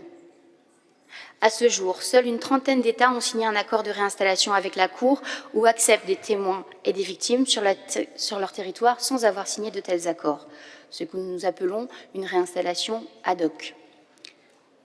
Cependant, seule la moitié d'entre eux, une quinzaine d'États donc, acceptent effectivement d'accueillir des personnes à risque sur leur territoire de manière permanente ou tout du moins à long terme.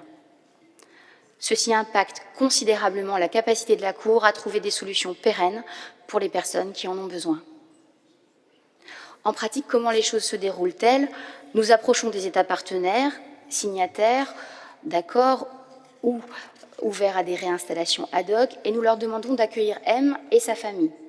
Nous partageons avec ces États les informations dont nous disposons afin de leur permettre de prendre une décision quant à l'opportunité d'accueillir ces personnes sur leur territoire. En attendant, nous trouvons une solution temporaire pour M et pour sa famille, un lieu sûr, mais sans perspective d'intégration. Puis un autre, et parfois un autre encore, et le temps passe. Voilà maintenant 1000 jours que M et sa famille sont sous notre responsabilité dans une situation précaire. 1000 jours, je ne prends pas ce chiffre au hasard, il correspond au temps moyen que durent ces situations temporaires pour les cas les plus sensibles. 1000 jours d'attente et d'incertitude, sans savoir quel sera le point de chute final, sans que les enfants ne bénéficient d'une vie et d'une scolarité normale dans un pays d'accueil où la famille sait qu'elle va pouvoir s'établir. 1000 jours pendant lesquels M se demande s'il a fait le bon choix quand il a décidé de témoigner. 1000 jours qu'il s'en veut d'avoir ainsi exposé sa famille à cette situation. 1000 jours où il se sent inutile car il ne peut pas travailler et vit à la charge de la Cour. Ces 1000 jours aussi où la section de l'aide aux victimes et aux témoins doit gérer la famille, assurer le soutien financier, mais aussi psychologique, car ces situations temporaires ont un impact extrêmement négatif sur la santé mentale des participants au programme de protection et sur leur motivation à participer au processus judiciaire. Il y a fort heureusement peu de témoins dans la situation de M. Pour beaucoup, nous trouvons plus rapidement des solutions et ils peuvent recommencer une vie normale avec les leurs, apprendre la langue du pays d'accueil, trouver un travail et bénéficier des services sociaux, se réintégrer à leur nouvelle société. Il y a peu de témoins et de victimes dans la situation de M, mais ils existent, et c'est pour eux, pour les cas extrêmes, les profils les plus sensibles, qu'il est bien souvent difficile de trouver des états d'accueil. C'est collectivement que nous devons trouver des solutions pour ces personnes qui courent un danger, car ils ont décidé de coopérer avec la Cour et de contribuer à la lutte contre l'impunité. Nous invitons donc les États parties, s'ils ont déjà signé un accord, à accepter les demandes de réinstallation que nous leur soumettrons dans les mois à venir. S'ils n'ont pas encore signé d'accord, à en signer un, ou, si leur système national le permet, à accepter des témoins ou des victimes sur leur territoire de manière ad hoc. En cette période de crise, accueillir un témoin ou une victime pour sa réinstallation est une façon très concrète de soutenir la Cour. Il n'y a qu'avec votre soutien que la sécurité des victimes et des témoins peut être garantie. Ce soutien est nécessaire pour que la Cour puisse exercer pleinement son mandat, celui que vous nous avez confié. Je vous remercie de m'avoir écouté. Merci beaucoup. Je donne maintenant la parole à Amélie Bécard du bureau du procureur. Madame et Monsieur les co-facilitateurs de la coopération, Excellences, chers collègues, éminents invités. Je suis Amélie Bécard, conseillère en coopération judiciaire à l'unité des affaires extérieures du bureau du procureur. Et je travaille en étroite collaboration avec les conseillers en coopération internationale rattachés aux équipes d'enquête du bureau. Aujourd'hui, nous nous associons à ce qui vient d'être présenté par Natacha. Avec l'unité de sécurité de protection des témoins et les conseillers en coopération internationale, nous souhaitons mettre en évidence deux risques urgents. Premièrement, si nous ne pouvons pas garantir la sécurité des témoins, nous perdons des preuves et la justice en pâtit. Deuxièmement, lorsque les témoins attendent trop longtemps pour bénéficier d'une protection, ils se détournent. Ils cessent de coopérer et lorsqu'ils cessent de coopérer, les enquêtes sont fragilisées. Deux risques, je le disais, et deux conséquences. Le sacrifice des témoins perd son sens et la justice est mise de côté. Lorsque la confiance disparaît, ce n'est pas seulement un témoin en réalité qui peut partir, mais plusieurs, car les témoins, dans nos affaires, forment souvent une communauté. Permettez-moi d'expliquer pourquoi ces risques ne sont pas théoriques, mais bien réels et croissants. Premièrement, le Bureau adresse le plus grand nombre de demandes de protection aux services d'aide aux victimes et aux témoins du greffe. Deuxièmement, nous menons actuellement des enquêtes et procès complexes en Afrique, Europe, Amérique latine, Moyen-Orient et Asie, avec des témoins dans plus de 70 pays. Dans de nombreux cas, il n'est plus sécurisé de déplacer un témoin à l'intérieur de son propre pays.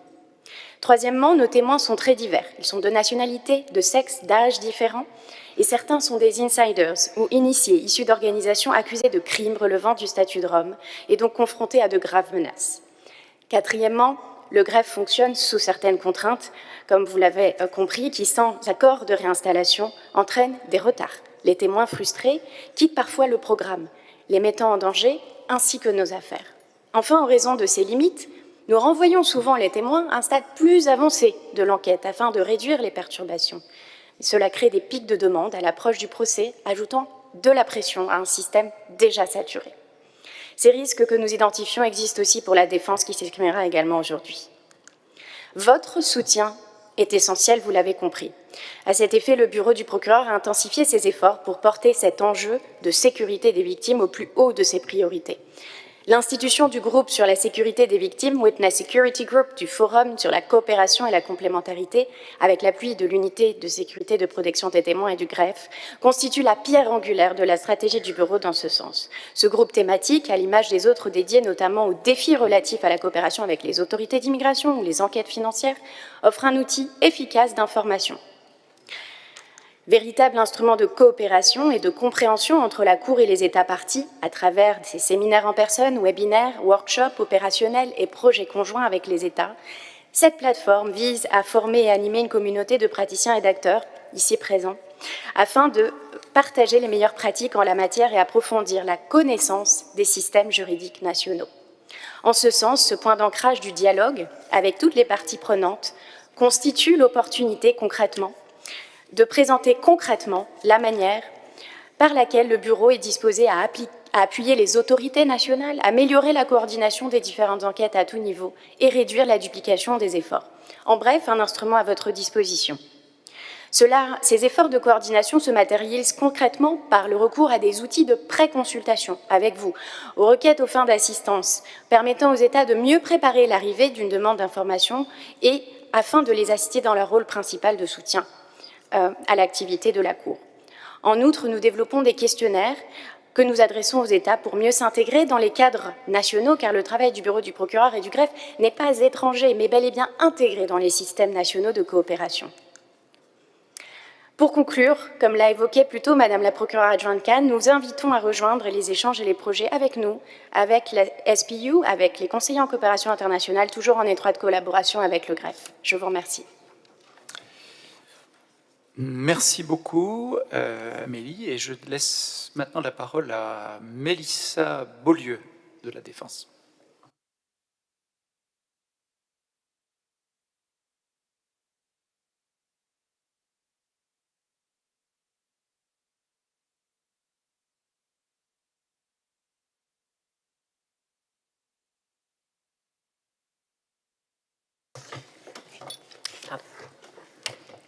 Excellences, Madame et Monsieur les co-facilitateurs, chers collègues, éminents invités, nous sommes véritablement reconnaissants de l'invitation à participer à cette plénière au nom de la Défense ce matin.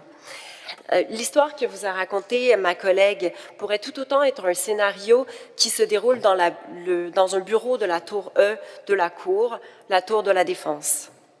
Les témoins insiders sont très importants pour le bureau du procureur, mais ils le sont tout autant pour la Défense. Bien que notre rôle ne soit pas le fardeau de la preuve ne repose pas sur la défense, notre rôle est de tester la fiabilité des preuves soumises par le procureur. Et cela est nécessaire et fondamental pour que la justice soit rendue de manière équitable.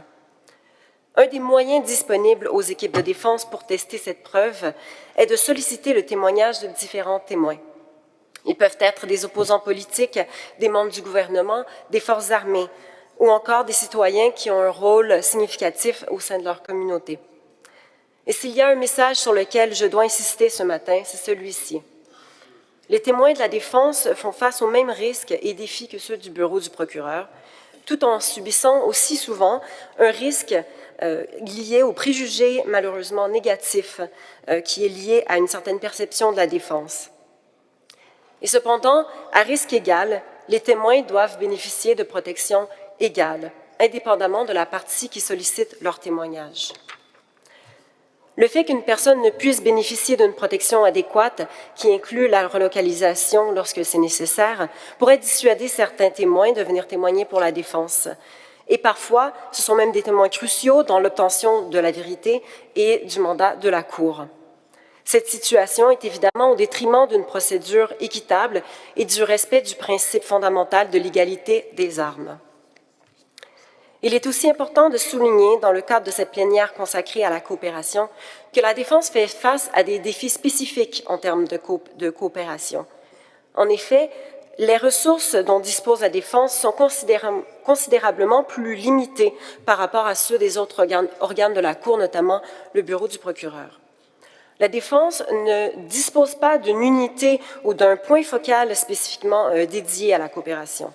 Nous n'avons pas, ou très rarement, de canaux de communication directs avec les États, ce qui rend notre tâche en termes de coopération efficace beaucoup plus complexe. Le greffe peut transmettre des demandes ou des requêtes aux États au nom de la défense, mais en raison de sa position de neutralité, évidemment, il ne peut négocier au nom de la défense. Et de ce fait, les demandes qui sont formulées par la défense ne sont pas nécessairement perçues comme ayant le même poids que les demandes qui peuvent émaner du bureau du procureur. Dans certains cas, nous faisons même face à une certaine réticence de la part de certains États à coopérer directement avec la défense. Et cela a nécessairement des répercussions significatives sur le travail de la défense qui est vital à la fonction et au mandat de la Cour. Certaines initiatives pourraient faciliter cette coopération et assurer une meilleure prise en charge des intérêts et des défis qui sont particuliers aux témoins de la défense, comme par exemple la désignation d'un point focal national qui serait spécifiquement dédié à la défense. Et à la lumière de ces défis, nous vous encourageons, État, à signer des ententes et des accords de relocalisation, tout en conservant en tête les spécificités qui sont particulières aux témoins de la défense. La légitimité de la justice pénale internationale repose sur l'intégrité du processus judiciaire et le droit à une défense pleine et entière, qui repose, entre autres, sur la possibilité de la défense de présenter des témoins dans des conditions qui garantissent leur sécurité, mais également la protection de leur dignité et du respect de leurs droits humains à eux ainsi qu'à leurs familles. Je vous remercie. C'est moi qui vous remercie, chère Mélissa Beaulieu, pour cette présentation. Après avoir entendu ces trois présentations, nous avons maintenant la possibilité d'entendre les délégations qui souhaitent prendre la parole. Alors, je voudrais appeler votre attention sur le fait qu'il est passé midi moins 10. Nous étions censés terminer notre session à midi. Nous pouvons déborder un tout petit peu avec la tolérance des interprètes que je remercie chaleureusement. Mais évidemment, la condition, c'est que chacun des intervenants veuille bien respecter la règle qui était énoncée dès le départ, c'est-à-dire des interventions qui ne dépassent pas 2 minutes. Alors, je sais que c'est très difficile de ne pas dépasser 2 minutes. Et donc, je vous prie de m'excuser par avance si je vous interromps au bout de 2 minutes, ce qui permettra d'entendre tout le monde. Sinon, nous serons obligés de finir sans avoir pu entendre tout le monde. Donc, je commence par le représentant de la Palestine, Monsieur Mohamed Ayad. Vous avez la parole. Thank you, Ambassador. And we were supposed to speak during the first segment, so please don't take my statement out of context. The State of Palestine reiterates its long-standing position that effective and comprehensive cooperation and assistance between states, parties, and the court is central to enable the court to fulfill its mandate as set out in the Rome Statute. We recall that states parties have a general obligation to cooperate fully with the court in its investigation and prosecution of crimes within its jurisdiction.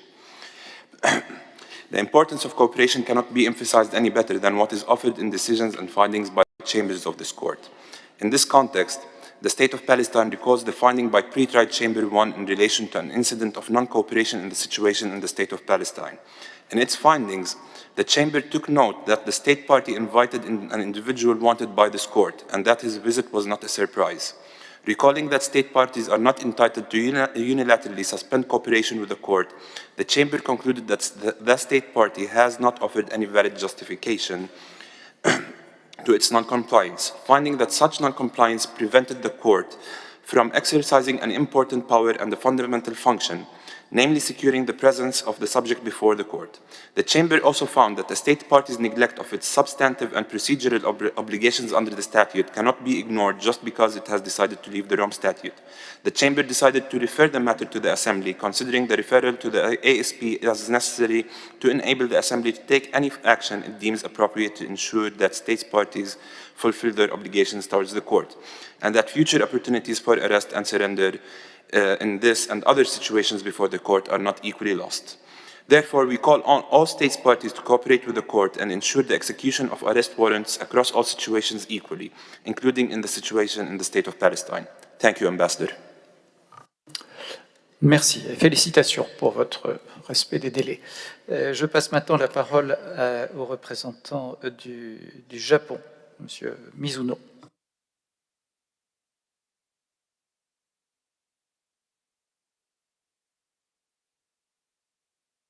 Thank you for the floor. Let me begin by expressing my gratitude to co-facilitators for your initiative and facilitation on the topic of cooperation. For the ICC to fulfill its role as a sustainable and effective judicial institution, cooperation among state parties is essential.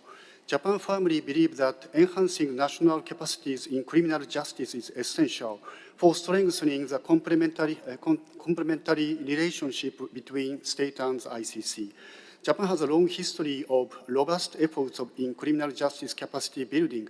A cornerstone of this is UNAFE, the UN Asia and Far East Institute for the Prevention of Crime and the Treatment of Offenders, operated by Japanese Ministry of Justice and led by Ambassador Yoshimitsu Yamauchi, a candidate for next year's election of ICC judge. UNAFE concluded a memorandum of cooperation with ICC in October 2022. A concrete example is a witness protection seminar held in 2024. UNAFE, with the ICC Registries Victims and Witness section, brought together prosecutors and officials from 5 Southeast Asia countries at the ICC. They shared knowledge on national realities and good practices and VWS measures. Japan plans to host these impactful seminars in 2026 as well. Mr. Co-Facilitator, Japan recognizes the importance of working alongside victims. The Trust Fund for Victims is an essential pillar of the ICC efforts. And we are committed to continue our voluntary contribution supporting numerous survivors of sexual and gender-based violence related to crimes. As this support enters its 11th year, Japan is pleased to announce a 31,000 euro contribution to this fund. Thank you. Merci beaucoup. Je donne la parole à présent au représentant de l'Italie, Andrea Saba. Messieurs les co-facilitateurs, distinguished delegates, Italy supports the draft resolution on cooperation and its focus on strengthening operational capacities, in particular financial investigations and the digital transition of cooperation tools. Italy reaffirms its firm commitment to timely, efficient and good faith cooperation with the Court. We maintain open and structured channels with the Office of the Prosecutor and the Registry and remain available for consultations to ensure clarity and swift execution of all requests. We welcome the resolution's emphasis on financial investigation and asset tracing. Italy has invested in developing advanced capacities in this field through the Guardia di Finanza. Our system allows sophisticated tracing of complex financial flows, identification of assets hidden behind corporate structures, rapid freezing and seizure of proceeds. This commitment is exemplified by the recent training program offered to the Office of the Prosecutor, an e-learning cycle followed by a specialized residential course in Rome for investigators. This initiative illustrates Italy's determination to reinforce the Court's capacity to address the financial structures underpinning serious crimes. We stand ready to continue this cooperation, in particular with the newly established Financial Investigation Unit, whose creation we welcome. Italy also brings extensive experience in joint investigation teams coordinated through Europol and Eurojust, which have proven essential. We are ready to explore how similar models adapted to the Rome Statute system could further assist the Court's investigative work. We remain engaged on the diplomatic front, ensuring implementation of the Agreement on Privileges and Immunities, including for former elected officials.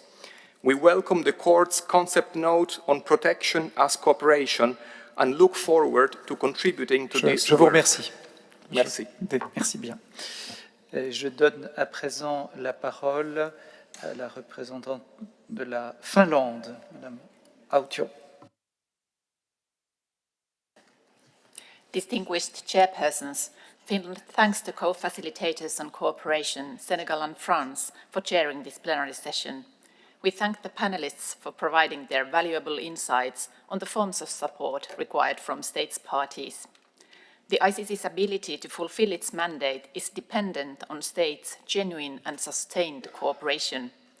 Every arrest executed, every piece of evidence or information shared, and every witness protected strengthens the Court. Cooperation agreements between states parties and the court are important instruments in enabling the ICC to implement its mandate. We call on all states parties to ratify the agreement on the privileges and immunities of the ICC. The APIC is a crucial instrument for protecting the court, its elected officials and its staff.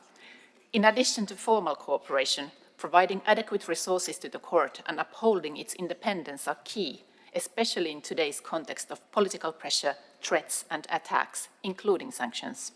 Distinguished chairpersons, as we work to support and safeguard the ICC, we must extend our efforts to protecting those who collaborate with it, including human rights defenders and civil society. The work of the Trust Fund for Victims is key in redressing the harm suffered by victims and survivors. Finland is a long-standing regular supporter of the Trust Fund, and we call on others to join us. This year, our voluntary contribution will assist the victims of sexual and gender-based violence in the Central African Republic and help launch the landmark reparations program for the victims in the Ongwen case. In closing, let us reaffirm that cooperation is not optional. It is the lifeline of the Rome Statute system. Finland continues to stand firmly with the court. Thank you, chairpersons. Merci, Madame. Je donne à présent la parole à la représentante du Venezuela, Madame Martinez. Gracias, señor facilitador, por darme la palabra. En el contexto de la compleja coyuntura que está experimentando actualmente la Corte Penal Internacional como consecuencia, entre otras cuestiones, de las amenazas y la aplicación de medidas coercitivas unilaterales, consideramos que una de las formas de hacer frente a esta situación es a través de la denuncia de la ilegalidad de estas medidas, que afectan no solo a instituciones como en este caso, sino que también a estados partes de esta Asamblea y por consiguiente a su población. Tal como ha sido aprobado en la más reciente resolución sobre el tema por el Consejo de Derechos Humanos, toda medida coercitiva unilateral impuesta es necesariamente contraria a disposiciones de la Carta Internacional de Derechos Humanos y normas imperativas de derecho internacional consuetudinario y tiene consecuencias adversas. En la resolución, además, se reconocen las repercusiones negativas de estas ilegales medidas, entre otras cuestiones, en la cooperación.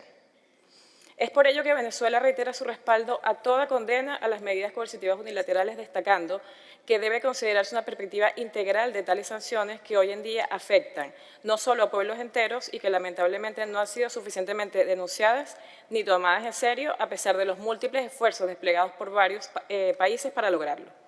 Un ejemplo claro es la posición de muchos estados occidentales que se han abstenido o han votado sistemáticamente contra las resoluciones condenatorias en el Consejo de Derechos Humanos. En este sentido, lamentamos la intimidación sin precedentes en que se ve envuelta la Corte producto de estas medidas, amenazas y presiones políticas que tienen como objetivo impedirles actuar con determinación. En el caso de Venezuela, los daños causados por las ilegales sanciones en materia de derechos humanos se configuran en delitos de lesa humanidad contra el pueblo venezolano y eso es lo que planteamos con la presentación de la situación Venezuela 2 que cursa ante esta jurisdicción. Es por ello que reiteramos una vez más y concretamente en materia de cooperación que uno de los compromisos a tomar por los Estados partes es que las medidas coercitivas unilaterales por su ilegalidad sean condenadas en esos términos, sin matices y sin dobles estándares, y levantadas en consecuencia. Para fomentar una cooperación real debe haber un tratamiento integral de los males que nos son comunes. Muchas gracias. Merci beaucoup. Je donne maintenant la parole à la représentante de la Bolivie, Madame Moreno.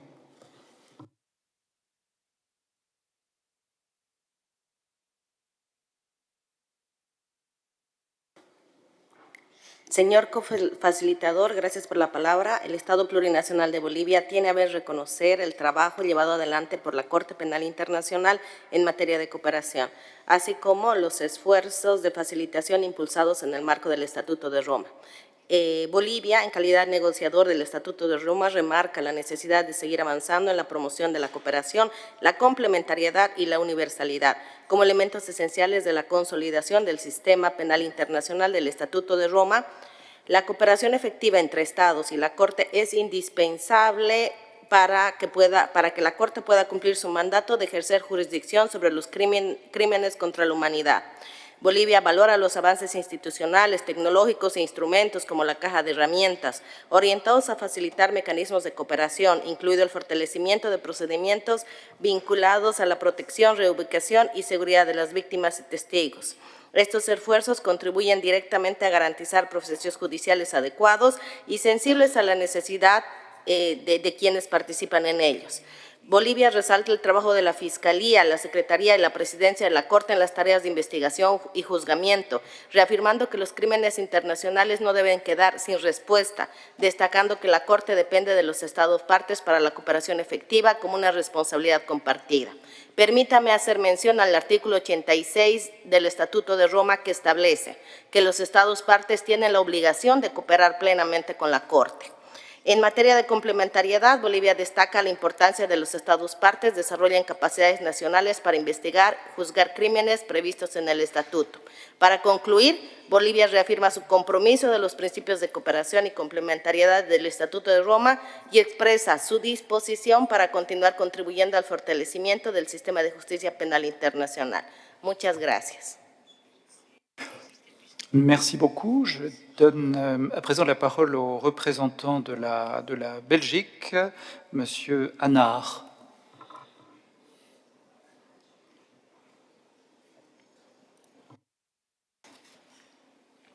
Madame et Monsieur les co-facilitateurs, merci de nous accorder une nouvelle fois la parole. Merci également aux intervenants des différents panels pour leur présentation très instructive qui souligne les défis auxquels la Cour est confrontée en matière de coopération.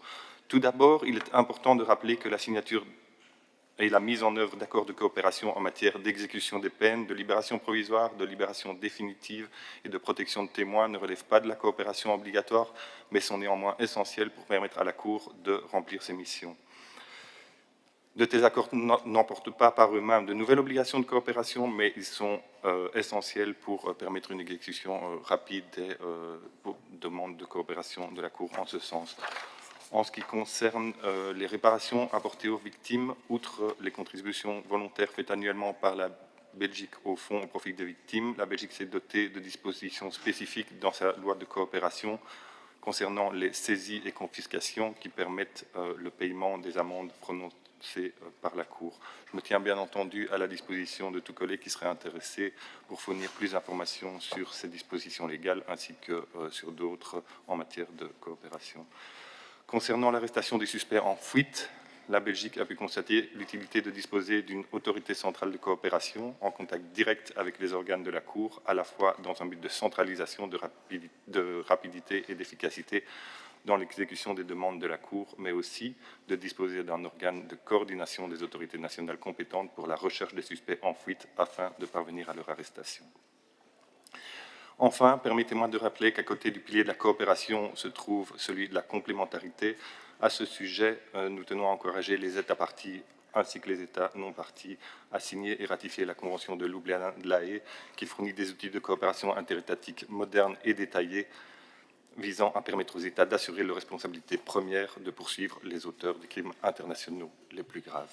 Merci pour votre attention. Je vous remercie. Je donne à présent la parole au représentant de la Slovénie. Merci, Monsieur le Co-Facilitateur. Slovenia welcomes today's discussion on cooperation and thanks both co-facilitators for your endeavors on this topic of paramount importance.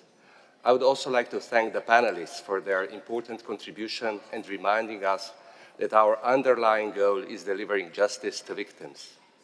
The Court cannot fulfill its mandate without full cooperation and support of Member States.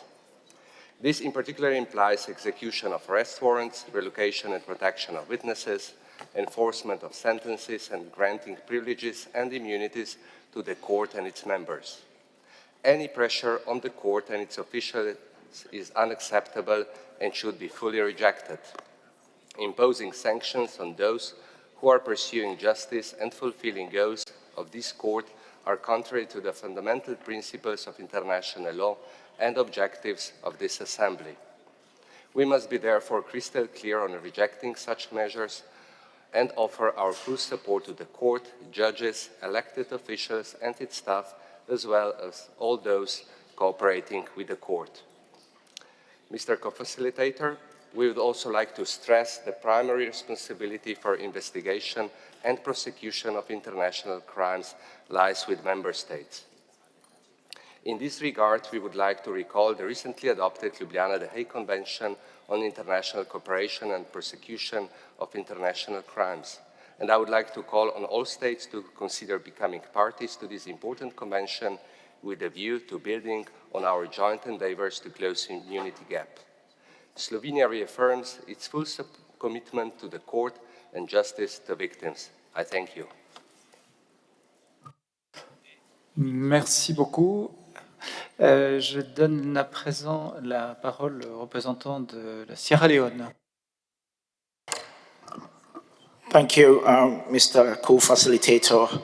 Sierra Leone thanks the co-facilitator France and Senegal and takes this opportunity to also thank the panelists for their important and insightful briefings. Sierra Leone reaffirms that cooperation remains central to the credibility, resilience, and legitimacy of the International Criminal Court. The court's ability to fulfill its mandate and deliver justice to victims depends entirely on the sustained and unconditional support of state parties.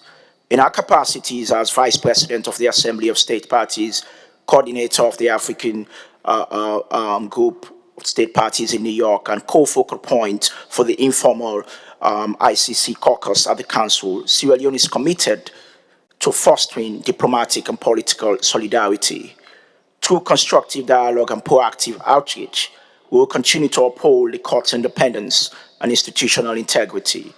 We hold the conviction that cooperation is not merely a treaty obligation, but serves as the cornerstone of the court's efficacy and sustainability. My delegation proposes 3 areas for strong support, concluding relocation agreement for witnesses and victims to protect those who risk their safety for justice, increasing sustained contributions to the Trust Fund for Victims to restore communities and deliver meaningful justice, and enhance coordination to arrest suspects to end impunity. Thank you very much. Merci beaucoup. Je donne maintenant la parole à l'ambassadrice du Guatemala.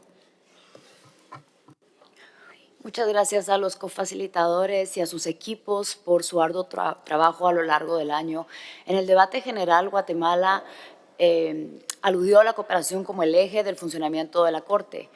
Y ayer se discutió la falta de cooperación, y lo que hay que tener en cuenta es que estos son 2 aspectos de la misma moneda. No se puede hablar de uno sin la otra.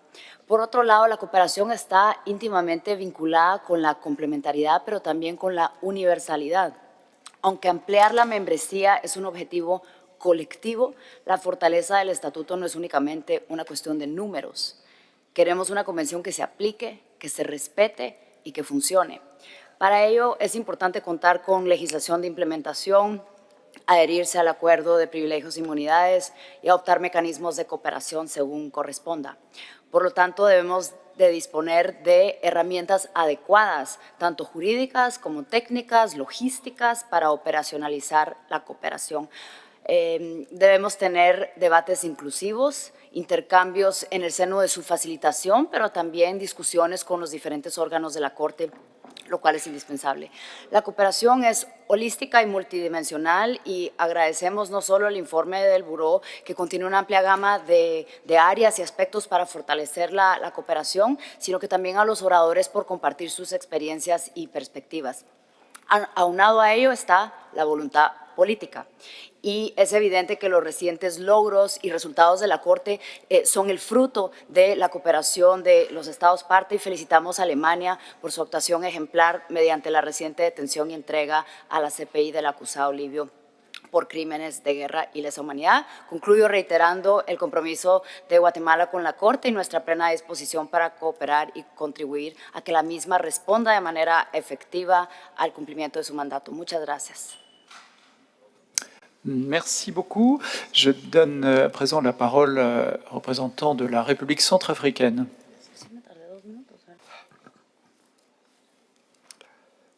Bien, Monsieur le Président, chers sommités, En prenant la parole au nom de la République centrafricaine, je voudrais d'abord, à l'entame, renouveler le soutien de la République centrafricaine à la Cour pénale internationale pour ce moment de turbulence que la Cour est en train de traverser par des mesures de coercition.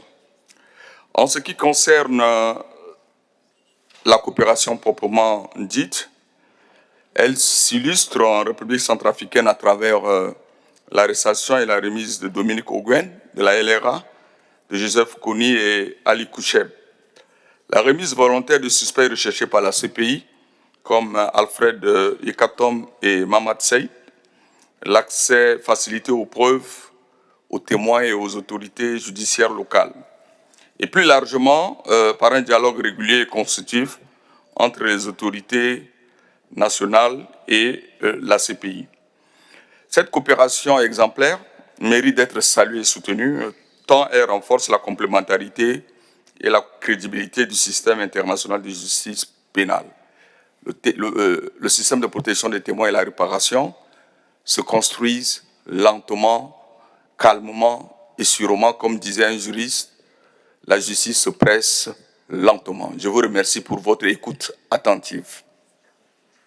Merci beaucoup. Je vois que la délégation de l'Espagne a demandé la parole. Je la lui donne. Ce sera le dernier État parti à intervenir. Muchas gracias a los cofacilitadores, al embajador de Francia y al embajador de Senegal. España agradece la decisión de incluir este segmento en materia de cooperación en el plenario de la Asamblea y reitera su compromiso firme y inequívoco con la Corte Penal Internacional. Para que la labor de la Corte sea eficaz, necesita la cooperación de los Estados parte. Por ello, nos complace anunciar la reciente entrada en vigor del acuerdo entre el Reino de España y la Corte Penal Internacional relativo a la ejecución de las penas, así como el depósito de ratificación de las enmiendas al artículo 8.2 del Estatuto de Roma.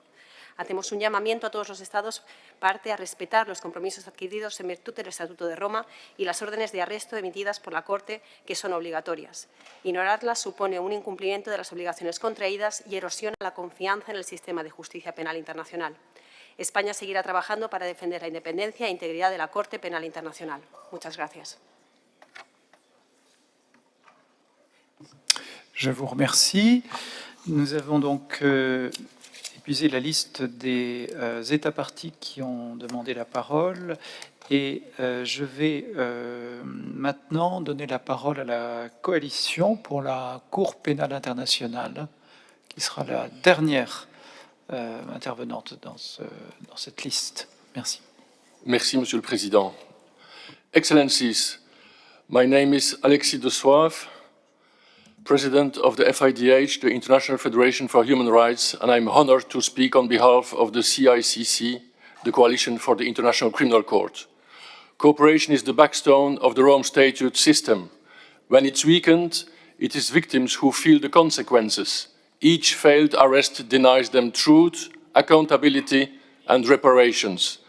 The Coalition urged states to respect their legal obligations and take practical steps to strengthen cooperation. We have seen it work recently. Just days ago, Germany surrendered Libyan suspect El-Hishri, and earlier this year, the Philippines cooperated in surrendering former President Duterte. CICC strongly welcomes these developments. For many victims and survivors, this has restored a measure of hope and reinforced their belief that the system can work when states act with resolve. But we have also seen serious failures, with 3 findings of non-compliance, 2 of which were referred to this ASP. This highlighted the need for concrete action to ensure cooperation. First, if any ICC fugitive is in your territory, it's your legal duty as the informant's arm of the court to arrest and transfer them to the court. Second, strengthen all aspects of operational cooperation, including through prompt response to requests for evidence, information and access, the relocation of witnesses, support for defense and victims' counsel, and entering voluntary cooperation agreements. Third, strengthen national preparedness. All states parties should carry out simulation exercises on how an ICC arrest or surrender would happen in real time. These exercises identify gaps in domestic legislation and ensure that police, border officials and justice actors know their responsibilities. Finally, publicly reaffirm your commitment to full cooperation. When states affirm their full cooperation with the court, reject immunity claims and emphasize equality before the law, they reinforce the principle that no person is above justice, setting the tone for national authorities. In contrast, inconsistent or ambiguous statements create the impression that the law is selective. Excellencies, victims in all situations have the same right to justice. Cooperation is how two states make that right real. Thank you. Merci. Merci beaucoup.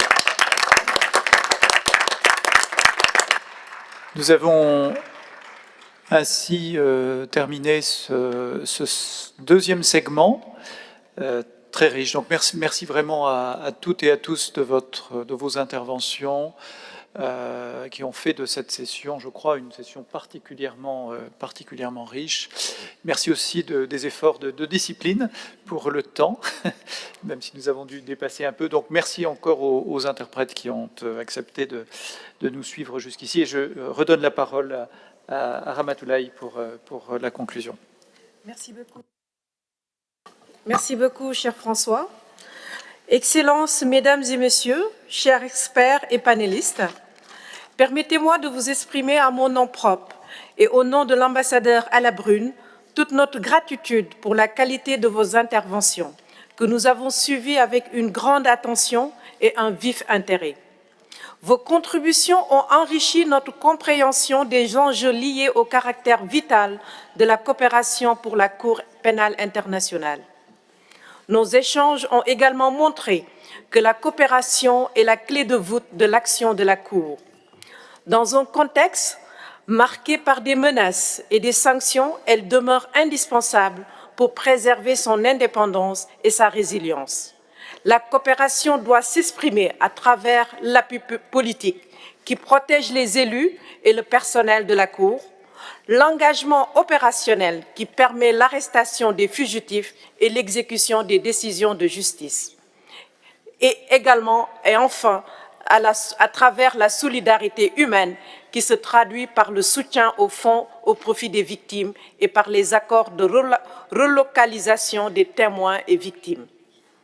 Ces responsabilités comportent des défis réels, mais ils peuvent être surmontés grâce à une synergie renforcée entre les États parties, les États non membres et les organisations internationales, qu'elles soient universelles, régionales ou sous-régionales. En consolidant ces instruments, nous défendons non seulement une institution, mais aussi une vision de justice universelle au service des victimes et de la dignité humaine. Avant de lever la séance, je voudrais réitérer nos remerciements aux traducteurs. Sans leur concours, cette session, je pense, n'aurait pas eu lieu dans les diverses langues de la Cour. Je souhaite renouveler mes remerciements à toutes celles et ceux qui ont pris part à cette plénière consacrée à la coopération et vous adresser mes vœux de pleine réussite pour la poursuite de vos travaux dans le cadre de la 24e session de l'Assemblée des États parties. Je vous remercie.